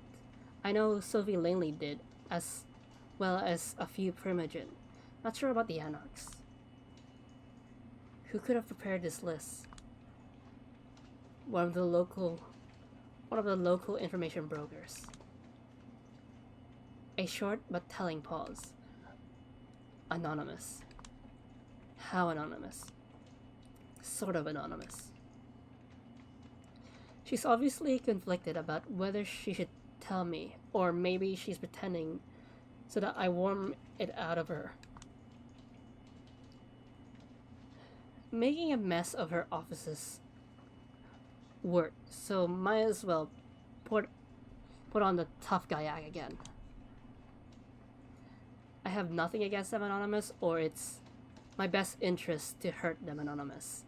Because if it's the latter, we might be in business. True that, but sometimes using the strengths. Yeah. I mean, if I keep flirting with people, I don't think people would take me seriously. And I don't think people would see me as their friend if I keep flirting with them. And I don't think my deeper ara voice is effective if I'm not flirting. I mean, people have called it mommy because, you know, reassuring, yada yada yada. She briefly considers her options and gives up. It's my sire, Carter Wayden. Oh. He's brokering information? Everyone knows becoming the Prince of New York is his ultimate goal, and that he wants to make friends in all the high places. Sharing useful intel is a pretty effective way to achieve that. Yeah, they probably won't be it. So it's nice that, yeah. Because you mess around, like, my mentality is you mess around with your friends. Like, you tease your friends sometimes. Yep. So you're telling me that he, a Malkavian Primogen, sold this list to an Anarch Baron. Sure looks like it. Why would he suggest his own child to somebody? To have a person on the inside. This is another way to further his information web. Wouldn't they realize you two are close? The story going around is he left me and I hate his guts. Well, at least half of that is true. She's talkative. Probably sees me as a way to undermine Carter. Let's see how much further I can push her.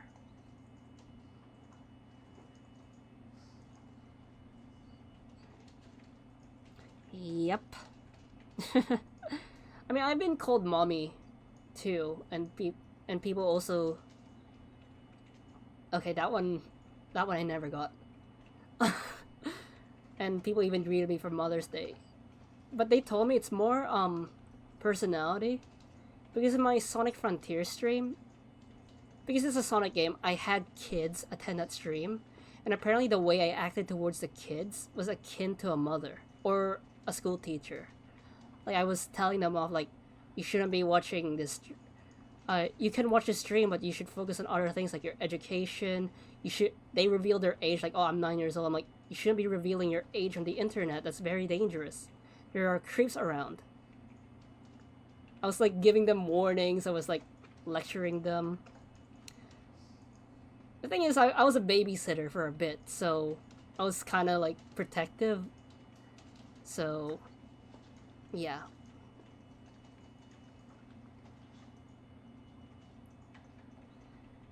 I guess. But people says when they call me mommy, it's not because of, you know, that the flirty mommy, it's actual mother. And I feel awkward about it because I feel like I'm unworthy to be called that. Also, yeah. Heba calls me Slanesh. If you know anything about Warhammer.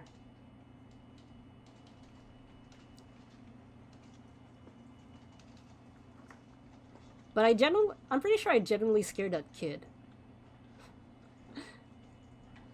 Because I think he commented saying, stop acting like my teacher or my mom. I just want to watch you play Sonic. Huh.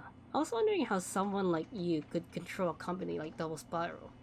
I suppose a friend in high places would explain it. Yeah, lucky me.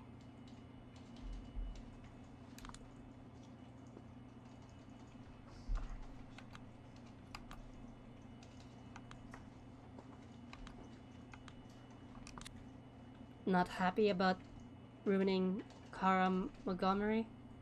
I know I'd be on cloud 9 if I did that.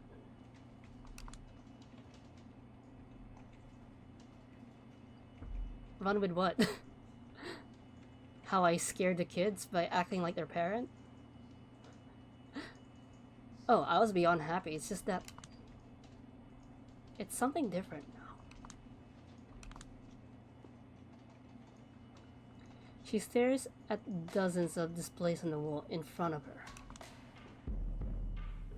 Do you remember the Y2K era internet?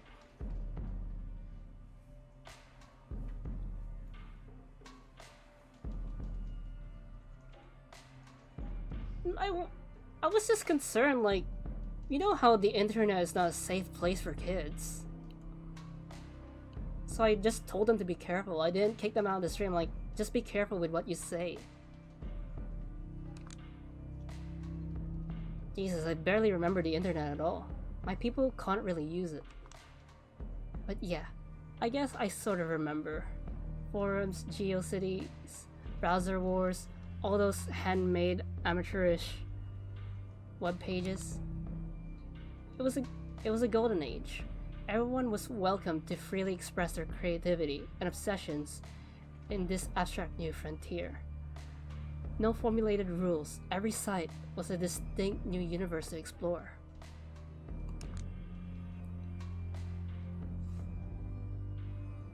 You know, as a kid, for some reason, I kept saving every web page that moved or changed me in some way. I did that too. I don't even know why I did it, but now a folder with these in one of my is one of my greatest treasures. Fast forward to today, I'm the boss of a company that has one overarching goal: steer the internet, the online narrative in every possible way that benefits the Camarilla. And because the online world is so fucked up right now, I can do it using only 5 websites or so. Every day I deploy thousands of believable sock puppets to force some belief on the masses. Right now, they are being managed by these ghouls. Soon they will be partly managed by AI.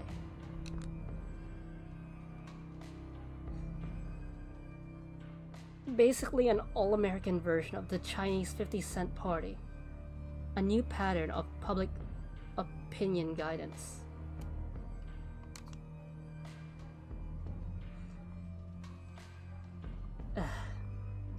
But I don't know. For now, I'm just gonna stay as I am. Because this is where I'm comfortable, but every time I say I'm comfortable, people tell me to break out of my bubble. I'd say the internet was a special place back then. Yeah. I don't know. Like, I remember some of my fondest memories being a young person was just surfing the web and finding these new brightly made images or playing browser games, but it's different now. Ever since I was a kid, I pretended to be different people online for fun. Aiming the posting patterns of others was something I turned out to be horrifyingly good at. Well, not that part, but you know. Yeah. Now the internet is mostly just rage bait and untrusty sites. Maybe just like a person, the internet had its own period of innocence. But over time, it grew into this. Yep. I became even better at it after the embrace. Something about the voice of Malcolm in my head. After several years, I became a one-person internet empire. I could impersonate anyone. I dream of tulips, a humble florist from Chattanooga who strives to share positive energy with their audience using photos of beautiful bouquets, motivational quotes, and the occasional The Office gif. Viola Hufflepuff, a single mom from Brighton who reckons all these trans women must be bonkers and spreads seemingly every waking moment of her life having a row with anyone who disagrees. At Polygon Classic is a 19-year-old kid from Utah who keeps posting Y2K 3D renders of poorly proportioned, scantily clad ladies and telling his audience to remember what they took from you. Yeah, but now, you know, people could track you. That's why there's memes about the IP addresses.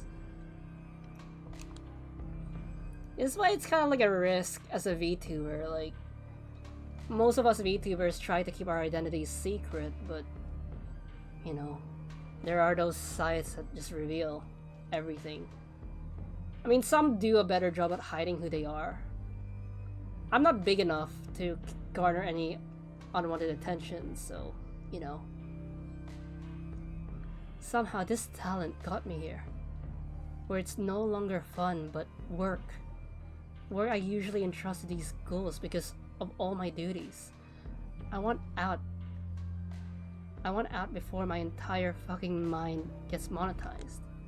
But Carter won't have that. So I'll keep doing my best for both him and the Spiral's investors. That's why she wants me to look at him. I assume most of your operations focus in New York City. A lot of them, yeah. How do you mimic a New Yorker voice with those sock puppet accounts? Living in Manhattan and being mentally unstable makes this shit easy.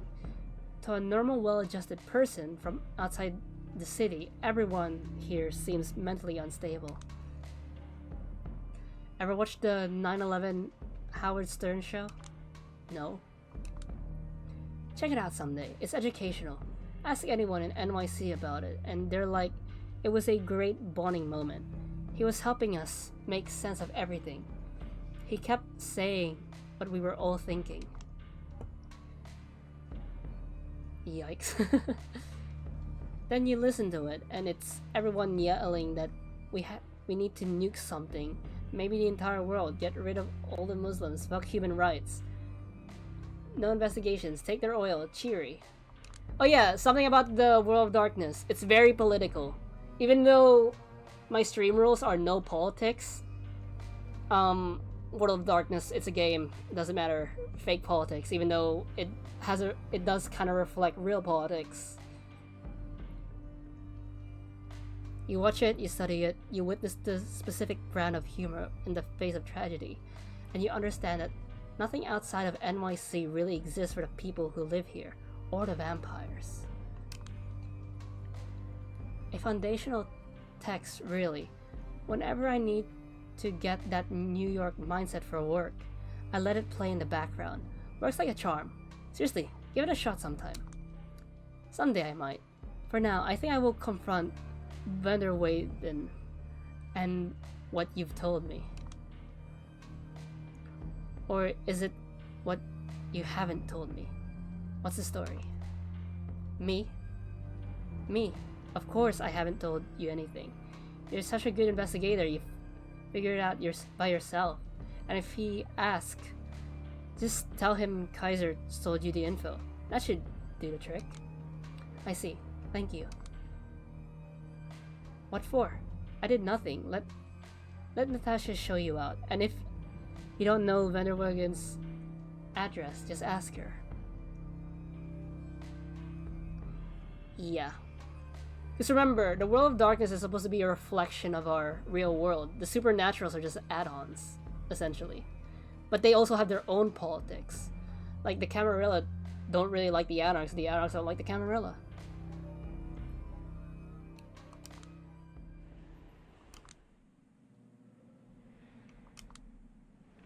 Thank you for having me, Mr. Vanderwayden. No need, no need. I'll be happy to assist your investigation in any way I can, Miss Swansky. A sickeningly sweet smile, and this office spacious but oppressive. Here's a man who knows how to subtly unnerve people. But does he even realize it? And I'm pretty sure the presence of the esteemed Addison Payne will guarantee I'm totally transparent. Am I right, Addison? Looks like I've interrupted a friendly meeting. In the far corner of the room, I spot glasses of blood and two spittoons. Vices and follies of the rich. But yeah, here in real life, yeah, I try to avoid politics in my chat because it's controversial, and I want people to have a fun time.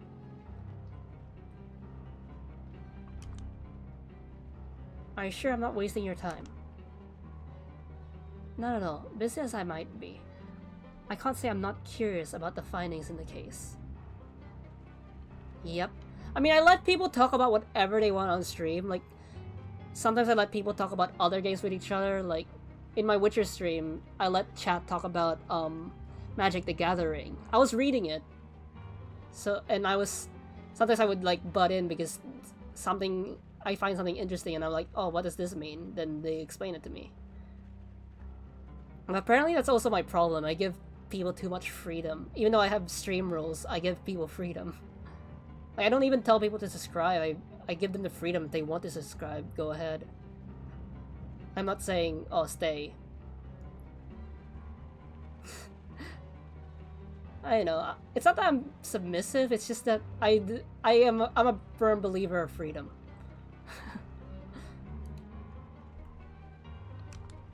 Yes, my thoughts exactly. So, how are you handling your new profound responsibilities? I'm managing. I'll start by the obvious. Where were you the night Douglas Callahan met his, untimely demise? Vanderwayden raises an eyebrow, and then lets out a restrained chuckle. Hear that, Addison? I might be a suspect of foul play. Exciting, isn't it? Carter, no antics. Please just answer the question. Of course, well, I was right here. Just like I told Prince Panhard, as much as I love to celebrate my power, sometimes one has to celebrate the amount of work piling up on their desk. So your alibi is you're right here. Restricting. Yeah.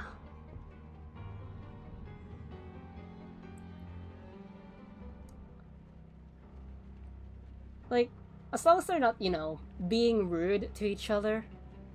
And that's the reason why, even though I let people talk about whatever they want in chat, I do have to restrict, discrimination and politics, because that can get heated, and I don't want that. I want people to have a nice time. Yeah. Alibi, huh? Yeah, I suppose. Can anyone back up your story? Well, I did make a few business-related phone calls as I was working, so there's that. That doesn't really answer my question, does it?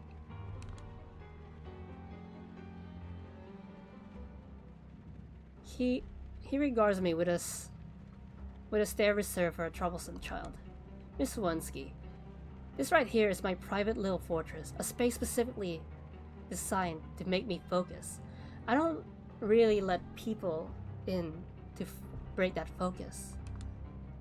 Aside from occasional esteemed guests such as yourself, of course, and a few wonderful Mexican women responsible for their cleaning duties. So you don't have an alibi. The look in his eyes screams, why won't you at least pretend to try and get on board with my program, kid? I suppose, but why would that matter? Because I found something that belongs to you on the victim's person. Pardon me? Took the words right out of my mouth. We're not talking a murder weapon or something of that caliber, of course. No, it's a short list of 4 names. Unaffiliated kindred, whose services could be useful to anyone interested in toppling the current power balance in NYC. Cause I did have one moment where someone tried to guilt trip me into subbing to their chat. I've seen that. But me, every time there's a new person in my streams, like, if you want to, you could stay for the insanity. If you don't, if this isn't your cup of tea, you're free to leave. The only time I ever said like and subscribe was when I was starting off. After that, I was like,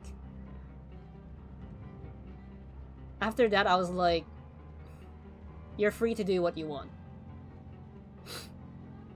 Maybe if I was a vampire, I'd be more of an anarch because of how much I value freedom.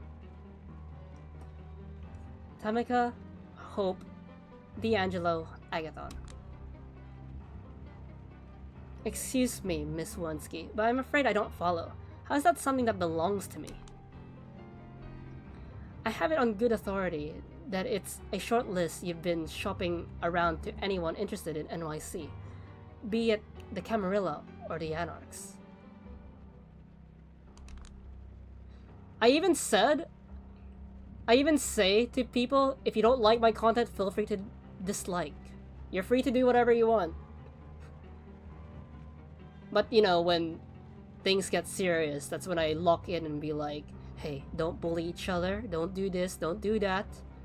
That's the only time I become restrictive. When I have to say the don'ts. Addison tenses up, and his host is not happy about it. This is presumptuous. I'm calling your bluff right here, miss. No, the bluff is coming right now. Mr. Vanderwegen, if you want to voice concerns about the information I have, how about you voice them to Kaiser, not me?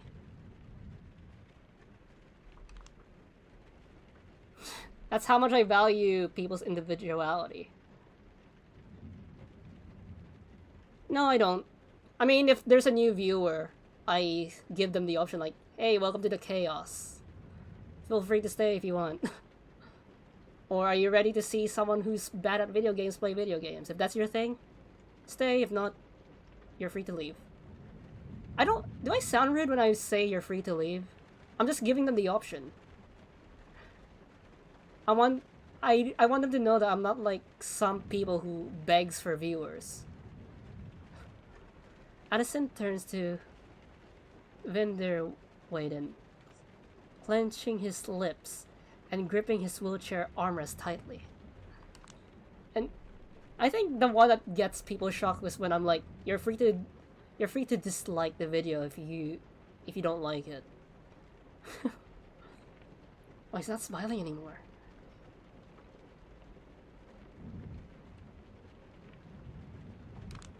You don't... That just sounds... yeah. For a brief moment, that ever-present smile in Vinderwaden's face goes missing, and the expression that replaces it reminds me of a horrifying void. Like a sneak peek into what's really going on in his soul. He quickly collects himself, but the image is burned into my retinas. You think these sorts of unsavory rumors are circulating around me? I should be grateful you let me know. So you're denying it? Of course I'm denying it. Categorically. You can bet your life savings on it. I would be a little shocked by that too, because if you have someone that says, if you don't like my content, either take it or leave it, or be gone, essentially. Because I know some people are not into the stuff I do. Like, I've seen this in my Devil May Cry streams where people didn't like my preferred game style. I mean, I do follow their suggestion, like, oh, try playing this. If it doesn't work for me, I go back to my playstyle. And they keep berating me, like, okay, I'll just do it my own way. But some other people in the chat starts calling them out too, so I don't really have to do anything, I guess. I'm just gonna play the game. I certainly hope it is nothing more than an unfortunate blunder. ENVTuber? Come on, Addison. We've known each other for years. Yes, and what about it? I will... Sweet Jesus, Addison. I will get you back in a second. I will get back to you in a second. Any more questions, Miss Wensky? Any of the names on this list sound familiar to you? No. I mean, yes, there's my long estranged child on your list, but that's just another reason why I'm flabbergasted anyone would consider it mine.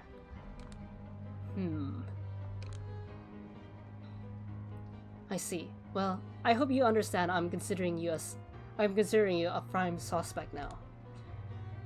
Yes, and I swear to clear my name as soon as possible. Scout's honor. Any more questions? I'm good for now. Chef Alsame will probably contact you later. Did they just put a shadow over him? I will get in touch with him myself, ASAP. Once again, thank you for your work. He extends his hand toward me, practically forcing me to shake it. Then he puts his hand on my shoulder to lead me to the door, all too eager to see me off. Out of sheer curiosity, Mr. Vinderwagen, I have one more question. It may be a bit random. I really didn't need to ask it, but I wanted him to die inside for a moment. Yep, Julia and I are kindred spirits. I really relate to Julia. Of course, my dear. Of course, my dear. I should have sounded more questioning. His slightly strained tone suggests I may have succeeded. You seem like a person who couldn't live outside of NYC. By chance, have you listened to Howard Stern's talk show after the World Trade Center fell? A tad unsure, but once again carefully controlled chuckle under his mouth. Geez, that is random, but, well, New York born and raised. Just like you said. Of course I did. Your opinion? Same as everyone else. It was the spiritual guidance we needed that day, coming from the unlikeliest of places. A visceral response that verbalized everything we felt. A beautiful moment of unity. Not that I'm into lowbrow jokes about Pamela Anderson and the typical stock value the show tend to offer, but as far as I'm concerned, Howard did an indisposable thing that day. Why are you asking? No particular reason. I thought it might give me some insight into the kind of person you are. Well, that's the kind of person I am. Just your average New Yorker. So it seems. Well then, I'll leave you and Mr. Payne to your plans of conquering the city. Conquering this... Now that's spicy, Addison. I love this girl. She's gonna go far, I'm telling you. She's got the spank, that glint in her eye. Goodbye, Miss Wonsky. I wish you a pleasant respite and a swift success in your investigation. Good night. I make it a point to bow to Addison's servant, not the man himself. Not he even noticed. But at least these invisible displays of rebellion make me feel a little better about myself. Alright, the faster I leave, the better. Julia? Father? How are you holding up? I'm fine, stumbling around and hoping for a miracle to happen like always. No better place to ask for a miracle than behind these gates, you know. So I hear.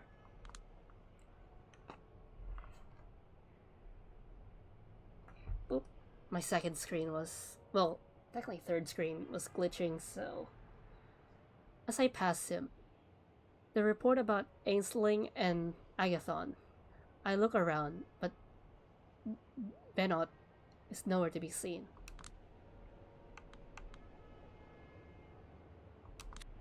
I decide to stay silent and simply bask in the happiness of something good finally happening in my own life.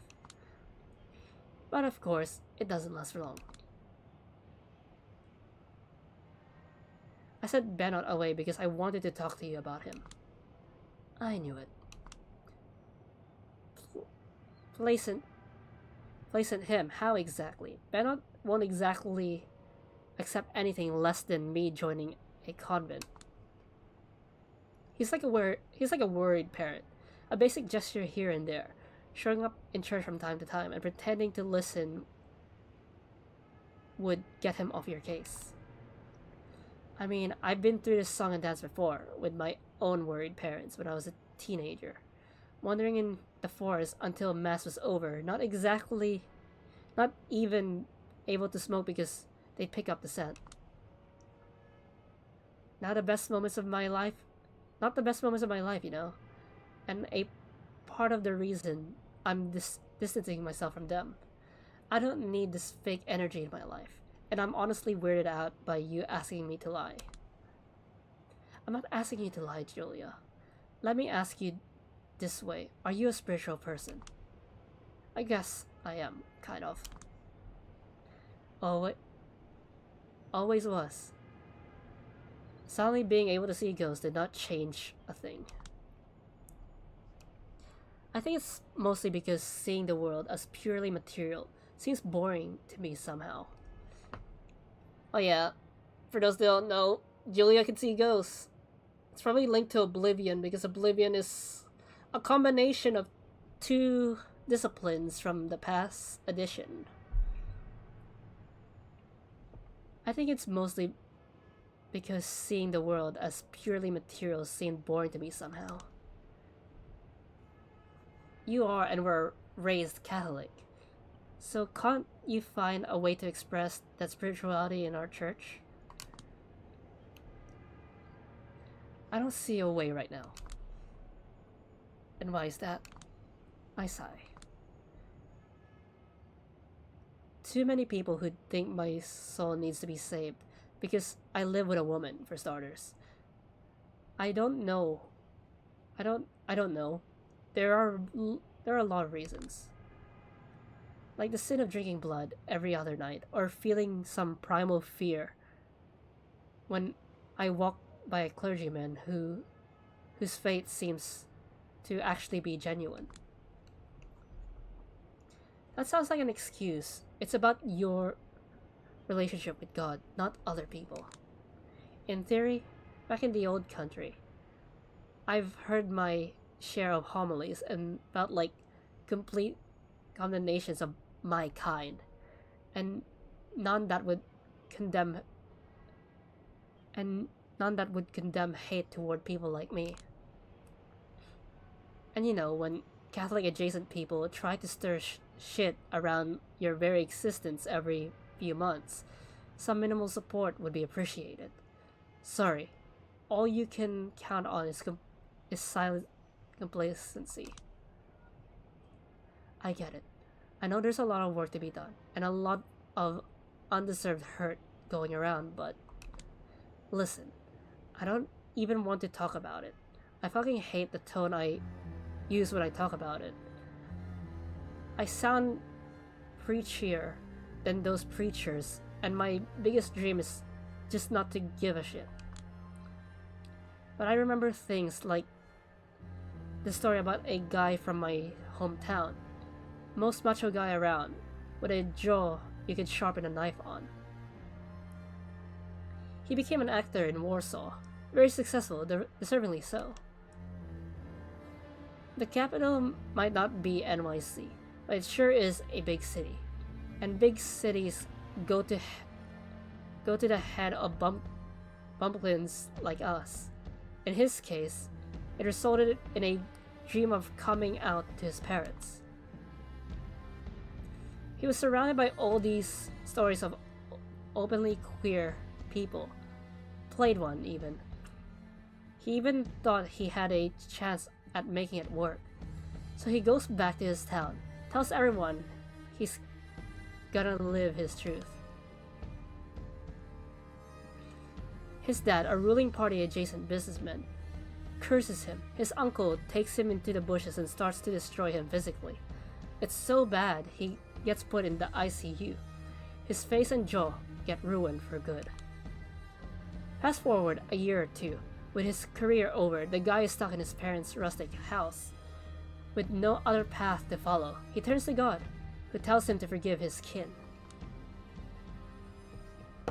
Everything is fine again. Angelic choirs sing of divine mercy. A kind-looking prince talks about protecting our families. A man sits in the front row of the church, a disfigured smile on his face. But the story alone doesn't drive me away. One time when I saw how blissful he was, I could swear he was actually able to hear God whispering to him. He looked like a saint. It fucked me up so bad I left. I feel nauseous now. Maybe I'm still reeling from hearing about Kara and Jesse Montgomery. Now, if I could never talk about it again, that'd be great. I know that I tend to sound like a loser who loves to pontificate about shit I can't change, but at least I could keep trying to change myself, damn it. Wow. Julia is relatable. Holy crap. Like wanting to change yourself. I mean, to be a successful VTuber without, abandoning who I really am, I do need to make some changes that I probably won't be comfortable with. And no, it's not me being flirty with people. That's me teasing people. I won't offer anti-platitudes, but I think I understand what I was meant to understand. I hope I haven't insulted you in any way. Whatever.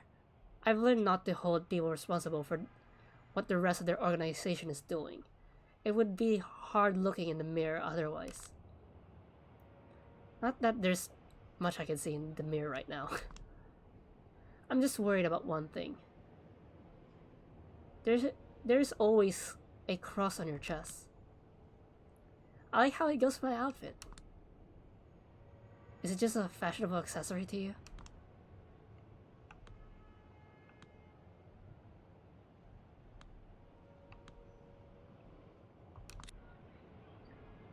It's an important piece of an outfit.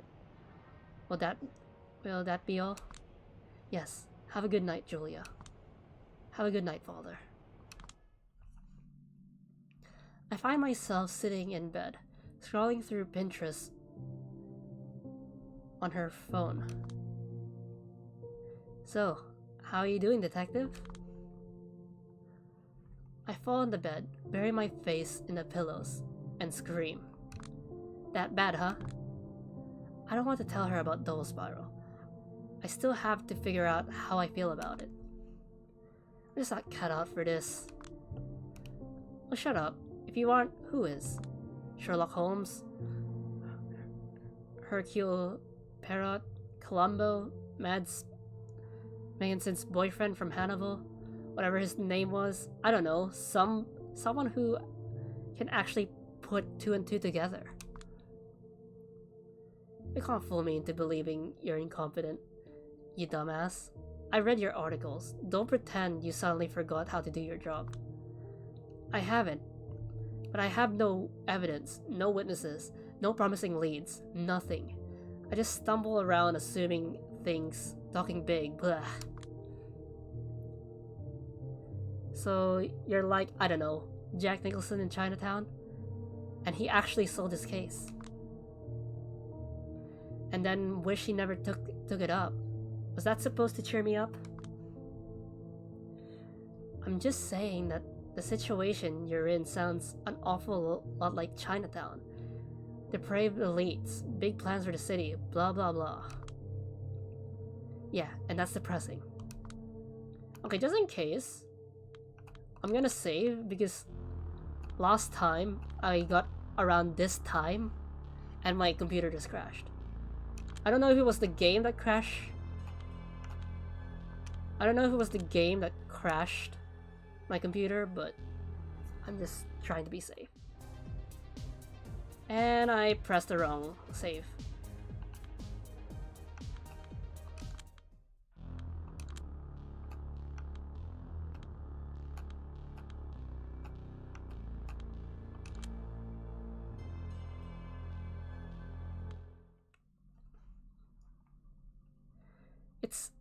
It is what it is. I just think you should approach it this way and look for a solution to your problems outside of the box. Not as a mystery, but maybe like a trap to escape. Maybe. I throw myself onto the bed again and lie there for a bit, staring at the ceiling. Then I approach Dakota from behind and tug her sleeve to draw her attention. Psst, hey. Huh? Put that phone away. Now? Come on, Jules. We can't do this every night. I've got my own work. I need to worry about my anemia. You said so yourself. Besides, I was just looking for inspiration. I rub her clothes with my face like a cat. You're impossible. Haven't you noticed what's going on in the news? People are going absolutely insane about this virus. Canceling trips and orders and... Pretty please? I can't, honey. I have to replenish my stash, and besides, I'm worried about overuse. My brain is working a bit too slow. My balance is off. I was just thinking of how I miss meditation. She's giving me clear signs. She's giving me clear signs. She just wants an excuse. And even though it would be the responsible thing to do, I know she's insatiable. She's usually the one who takes the initiative. Let's try a final push. I bite her ear and whisper in it. No drugs tonight. Let's do this raw. Out of context, this sounds weird. She throws her hands up in the air. Victory. Jesus, you're greedy these days. Always. Oh. I got an achievement. Always have been. Haven't you noticed?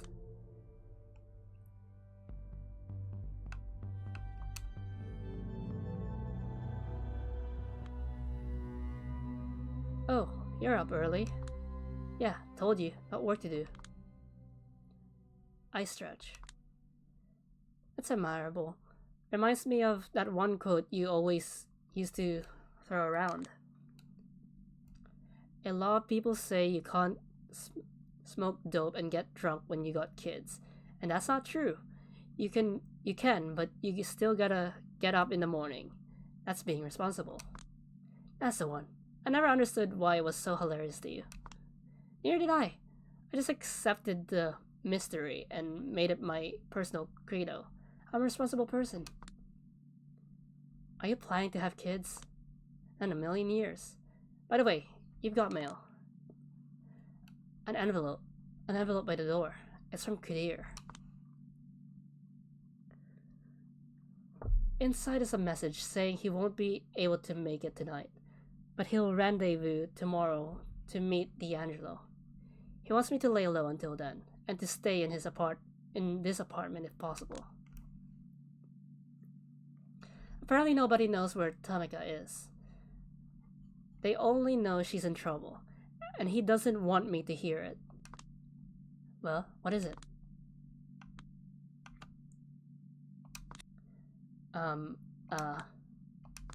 Sorry, it's a top secret shit.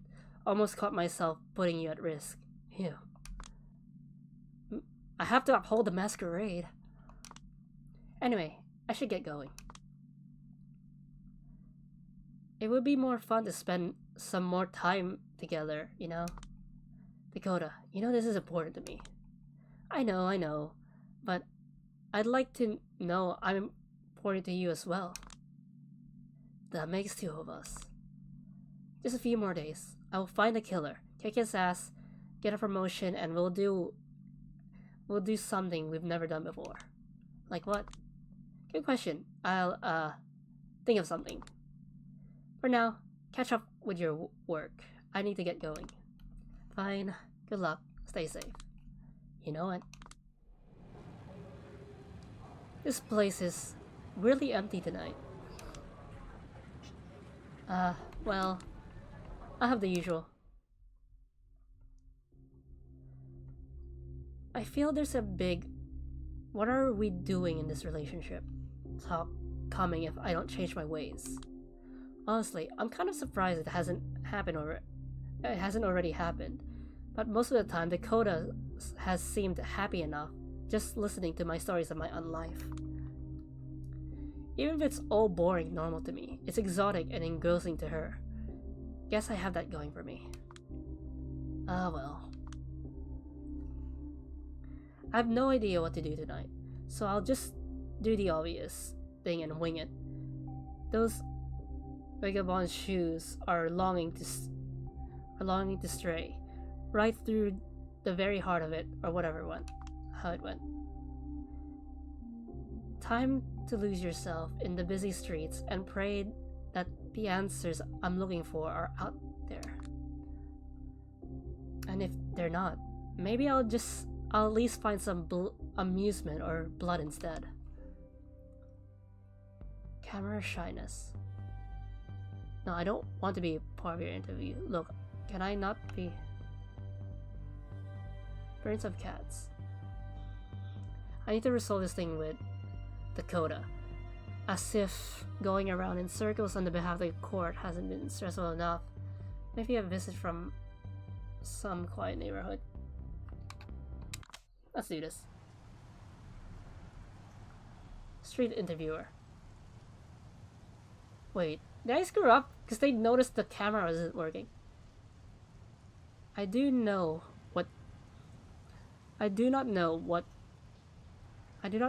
with what weapons World War III will be fought, but World War IV will be fought with sticks and stones. The man who said it? Albert Einstein. Even he couldn't predict what we know today. World War III is being fought using coughs and sneezes. We're in the middle of a biological battlefield, but people don't want to wake up to this reality. Oh boy. She's one of those. The self-righteous tone of some sensationalist journal hag rouses me for a pleasant daydream. Even though our excellent investigative journalists have been ringing the alarms for years. Dressed in an obnoxiously eye-catching two-piece, she stands out like a rubber duck against the surrounding drubness? Ah, who cares? Her timid cameraman dutifully follows her every move, but his mind seems to be elsewhere at the moment. Good for you, buddy. So, why don't we ask the average resident of New York City what they think? Excuse me, miss. She appears with a spring in her step. The cameraman can barely keep up. Jesus, can't they bother anyone else? Excuse me, miss. What's your opinion on China and its biological war against? Fuck off, asshole. Go find some other idiot to pester. I hope inappropriate language would make her look for an all ages friendly interviewee, but I was wrong. Oh, this one's got an attitude. Keep the camera rolling, Mikey. Miss. I try to keep moving, but she dances around me, desperately trying to stick her mic under my nose. How she keeps her balance in those hills and at this speed remains a mystery.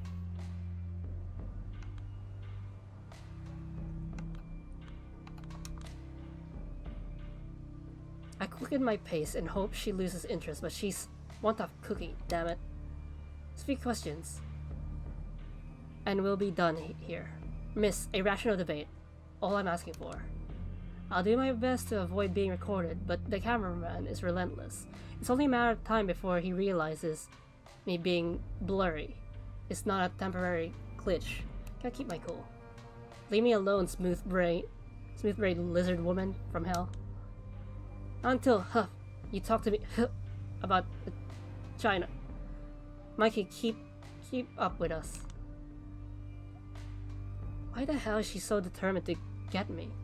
Maybe something about my style makes me look like the perfect strawman of an American-hating college student. She can try to destroy on camera. Miss, are you one of those China-loving kids? Taliban apologists?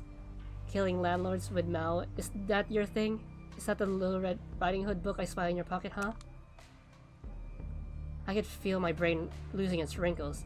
I sort of understand how my dad could be brainwashed by watching TV. You think China dropping a biological bomb on this country is not something you should care about? Is this, how short-sighted you are, miss? Fuck it. At this point, I can't guarantee the camera footage doesn't violate the Masquerade, so I might as well take a drastic precaution to get rid of it. Plus, I can't stand being around her for any second.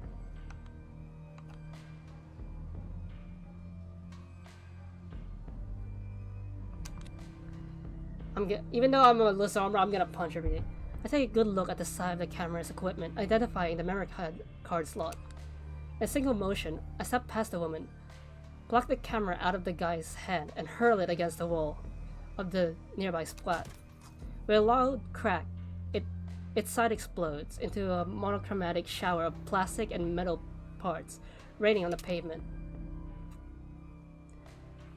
I quickly manage to locate what remains of the memory card, pick it up, and break it in half in front of the interviewer's eyes. I leave her there, completely stupefied, while the cameraman desperately tries to put his toy back in one piece. I don't think that's going to happen. You people have dog brains. Prolonged frustration and a short euphoric rush at the end. Sounds like every journalism-related episode of my life. I don't ever want to go back. All of a sudden, the world ends. Everything stops. I'm lost in the darkness, and there's not even a heartbeat to guide me. It's like sleep paralysis, except it feels like as if suddenly I woke up from reality instead of a dream. Instinctively, I react to it the same way I used to react whenever I wake up in the middle of the night. Aware, but not able to move or speak. I just wait for it to pass. But instead of slowly regaining consciousness, I just see a bizarre room emerge from the darkness. Look at her, flesh refusing its fate. It is.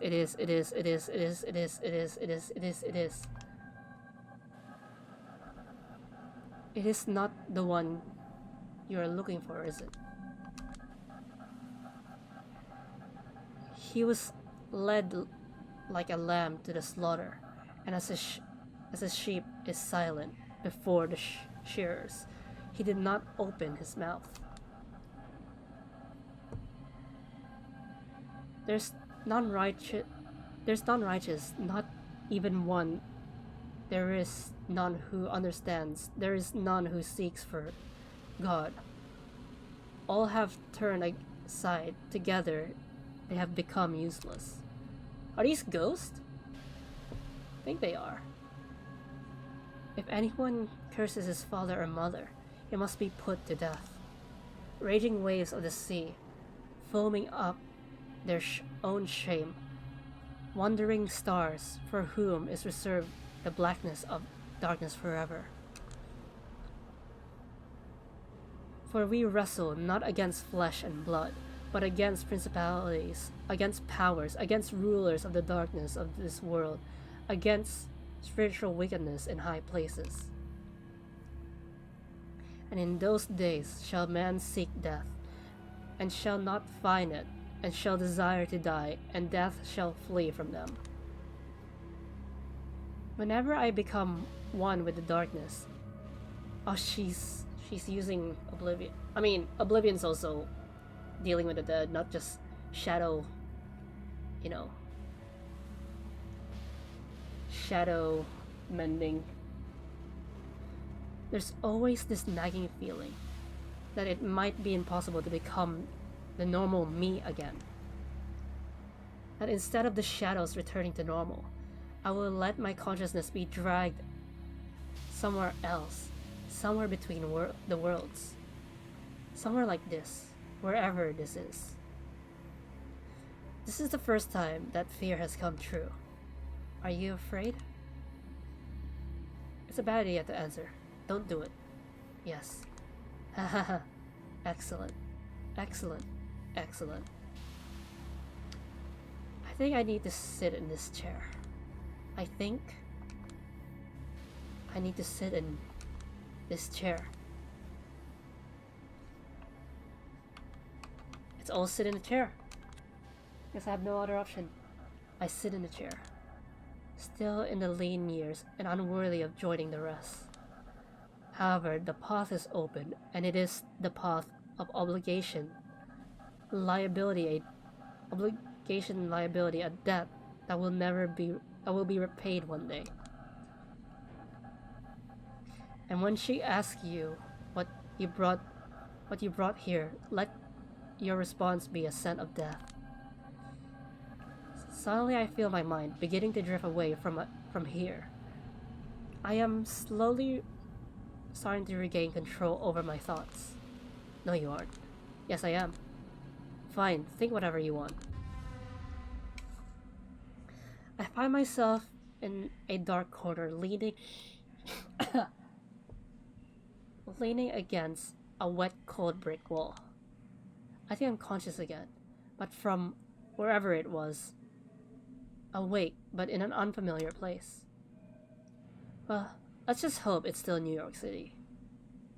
It's still New York City. I emerge from the shadows to see where I am. A source of light above my head momentarily blinds me, causing me to instinctively raise my hand. As I do, I hit some sort of garbage bag with my hand. It falls to the floor, letting loose a metallic ding. What the fuck? It's Tamika! A woman. I feel her hand grabbing my clothes. She brutally drags me closer. With one of my hands already above my head, I raise the other. Easy, peace, I mean you no harm. How long have you been here? I don't know. I've got no idea what I'm doing here or in general. Really, it's like it's like sometimes the forces I control figure out how to control me. What are you, a junkie? No, you're kindred. Yeah? Keep your shit together, damn it. I'm Julius Wonsky, the representative of the La Sombra in New York City. Camarilla. Uh-huh. I'm a Camarilla investigator. Well, if you came here to catch me, you're gonna be sorry you tried, Miss La Sombra. No. Stop right there. Stop right here. I wasn't ordered to catch anybody. I'm just investigating Douglas Callahan's death. This surprises her. She loosens her grip slightly. Callahan is dead? Nothing left but a rotten carcass with a musty robe. Well, I'll be damned. I've been off the grid for too long. What brought you here? A memory from a different world pops up in my head. Yeah, I think I know the right answer. A scent of death. She lets me go. I rub my eyes and finally get a good look at her face. She's gorgeous. Oh wow, Julia's simping for her. And judging by her nomadic clothes and particularly fierce aura, she's probably an outlander. Clan Gangrel. Clan Gangrel is made up of those who have fallen through the cracks of society. They call the cruelest neighborhoods home, and they consider this a point of pride. They hold few domains and follow no prince. This clan embraces from the ranks of those who have already spilled blood and had their blood spilled, who have survived the harshest conditions, who have fought against horrible odds and still come out on top. Prison gang leaders, vagrants, and any other Kane who has seen the darkest side of this world. Occasionally, I'm told, you'll see one who breaks the mold and pursues knowledge or influence instead. Among the gangrel, respect is everything, and is always earned, never given. Commonly referred to as wolves, sparrows, and outcasts, or if you want to piss them off, animal strays or savages. We'll have a talk, you and I. Sure. What's your name? Tamika. Pass me a smoke, will ya? If only it could, my heart would skip a beat right now. Tamika. I guess once again, someone out there led me to the proper path. Yeah, sure. I pass her a cigarette. I realize I'm standing on something wet. Something that smells tasty. I look at my feet and see a puddle of water mixed with blood. Oh, I get it. Were these guys First Light? The high-powered guns and expensive-looking outfits, flashbangs, tasers, all chosen specifically to combat the undead. I recognized that equipment from some horror stories I've heard. First Light, SIUSSOCOM, whatever they call themselves, they all bleed out the same, usually before I have a chance to ask them a single question. government-funded inquisitors. Some claim they're connected to the US government. Some claim they're supported by the anti-kindred faction in the Holy See. Some have even wilder theories. You did this all by yourself? Have you seriously seen nothing? Nothing at all? I shake my head. Believe it or not, I have no idea how I got here. I just kinda let the shadows guide me. Is that a Somber thing? I've never actually talked to any of you.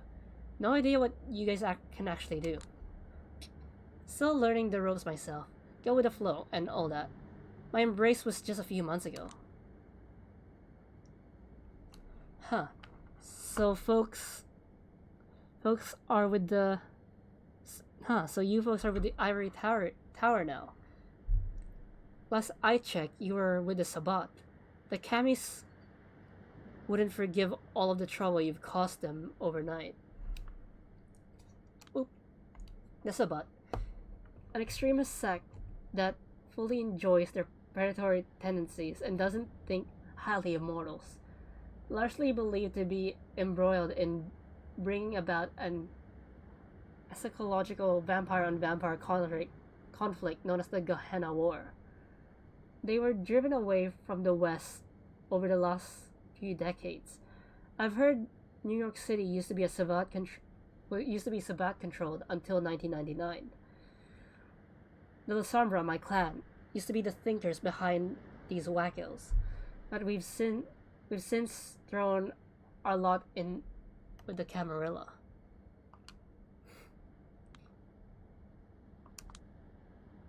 Again, I'm practically still a neonate.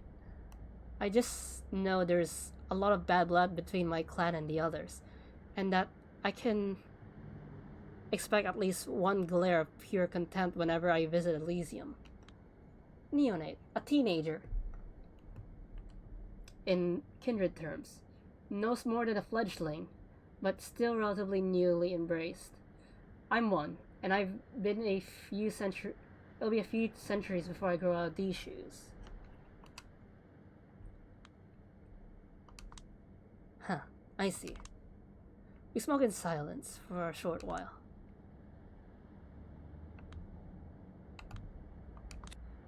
You haven't answered my question. You did this all by yourself? Yeah, I've been hunting these guys for the past few months. Are they extremely dangerous? Almost got me for good last year. Took me a few weeks to get back in action. Oh, I think they're referencing coteries. Then why are you doing this?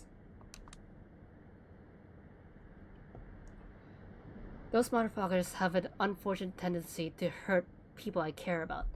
My brothers, my sisters. I see. I don't know how it is in other cities, but here, funny enough, they only seem to target marginalized and radicalized kindred, ones that could theoretically pose a threat to the current order.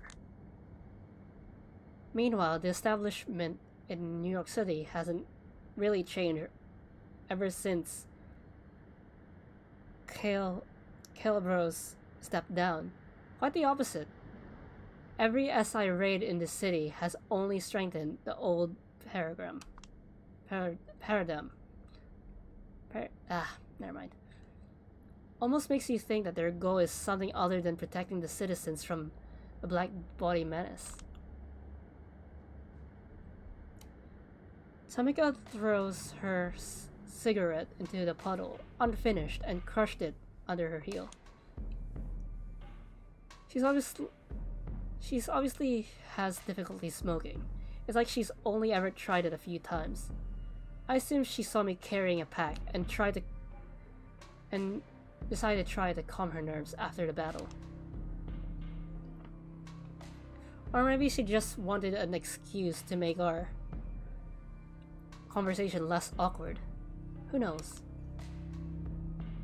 So, are you planning to snitch on me, Shadow Girl? Why would I do that? Let me get this straight. You really think I am dumb enough to believe for 1 second that Camarilla investigator would just so happen to stumble upon the alley where I just killed a bunch of SI motherfuckers? If so, you're the one who's dumb, sister.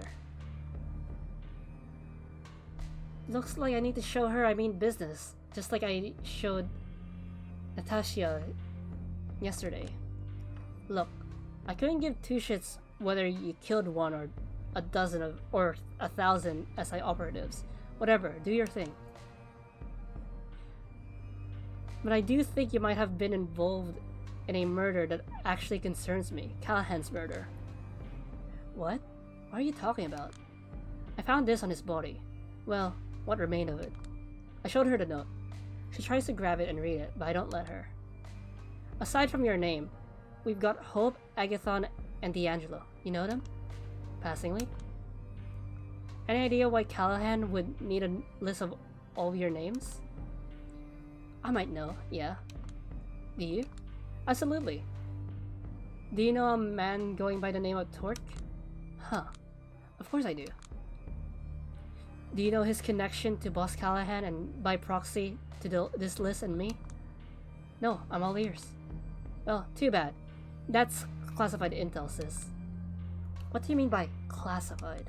Not free. Oh great. As if I were in the position to, or could afford any sort of quid pro quo, but fine, let's hear it. What do you want? She motions toward the bodies. I've killed too many of these assholes. They're tightening the screws. As it is, New York City is no longer safe for someone like me. Well, not that it ever was. Oh man, bracing for something unreasonable. What I need is a way out of the city. You offer that to me, I give you the intel you need. Huh, would you look at that? That's something I can handle actually, yeah. She raises an eyebrow. She raises her eyebrows. That's a surprisingly confident answer for a practically still neonate. I'm something of an immigration officer. Psh, gotta say, you sound awfully close to a cop.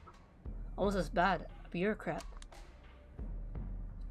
I know of a secret pathway that could lead you to the West Coast 100% safe travel, and if you took it, you'd be untraceable.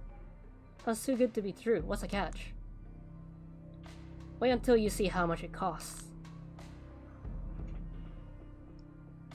The only reason I know this route is a certain nosy criminal group reached out to me on account of my position and offered a mutually beneficial deal regarding illegal kindred travel.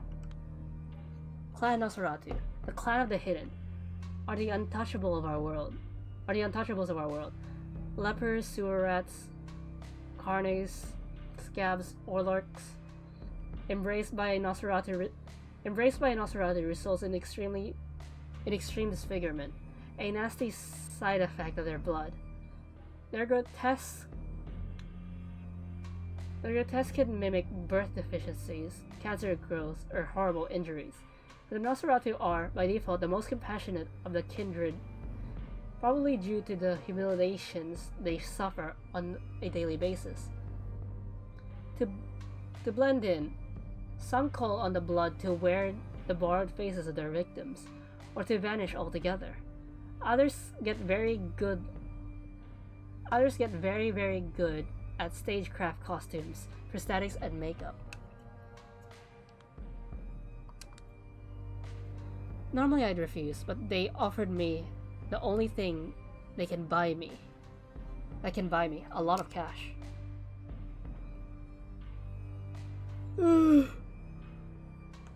Fine then. Money's not an issue. That's something I never had a chance to ever say in earnest. Okay then.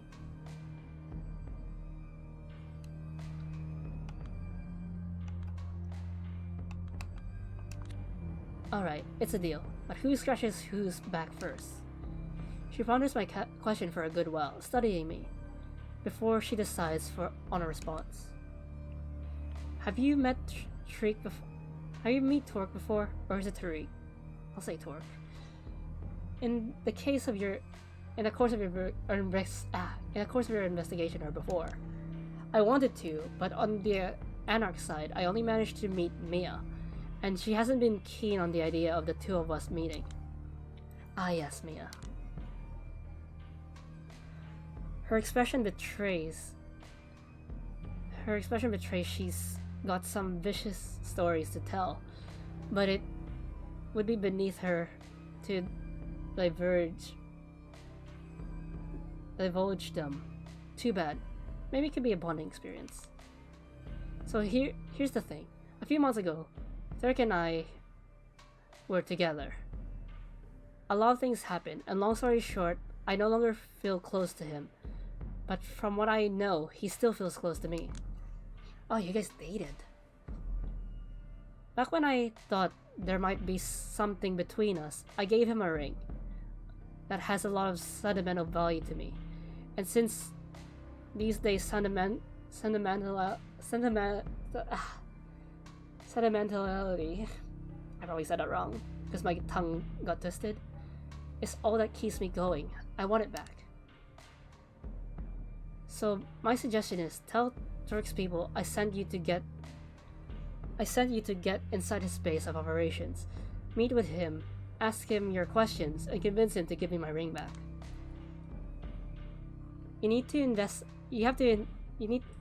get to interrogate him, and I get to have my ring back. Then you hear my side of the story. Then I get to leave the city with your help. Everybody wins. More than once. They will really let me in just because I told them you sent me? They will. Trust me.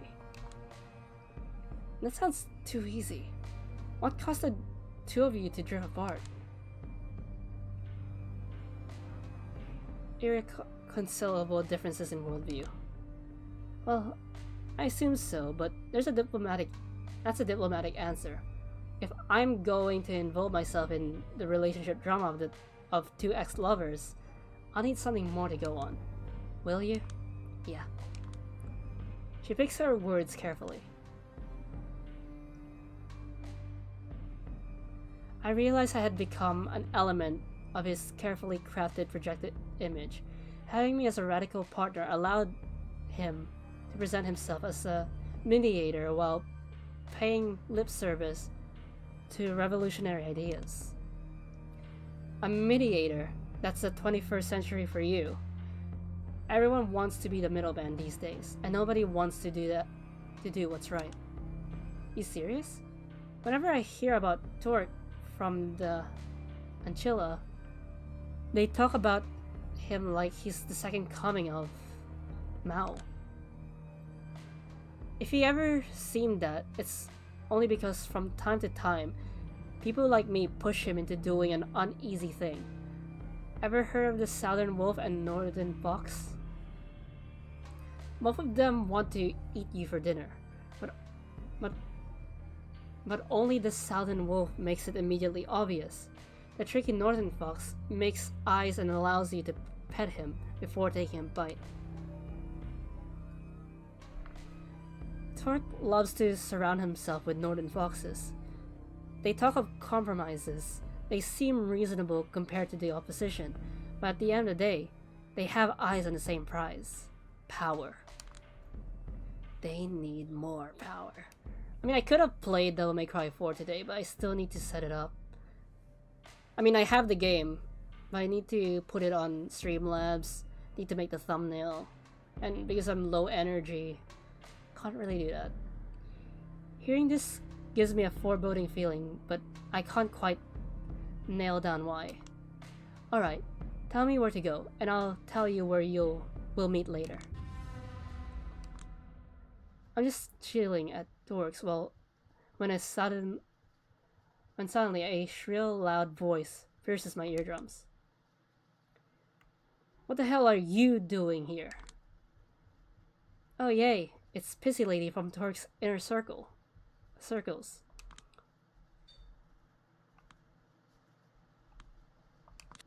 I'm here to see Torque. I figured as much. You should have gone through his security first. Get out. And what if he tells me to stay? Fat chance, move your ass before I throw you out.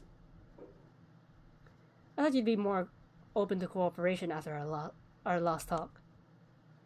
Not when you're trying to make deals behind my back, bitch. Mia, it's okay. There he is, walking through the big door, one of the most infamous New York City barons, or as some people started calling him the moment Callahan met his end, the Baron of New York City. Torque, we've talked about this. The situation is a little different now. Tamika sent her.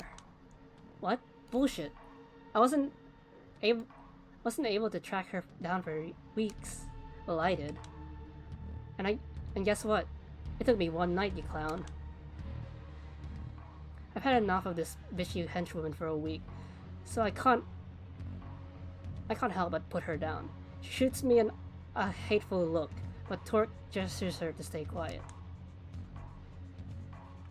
Okay, and that's time. So I hope you guys had fun. It was good to be back in this game, and I'm excited for the sequel that's coming out later this year. That's why I decided to get back. I don't know when I'm streaming again. I'll announce when I feel like streaming. But I hope you guys had fun. And I hope I see you guys next stream. Enjoy the rest of your day.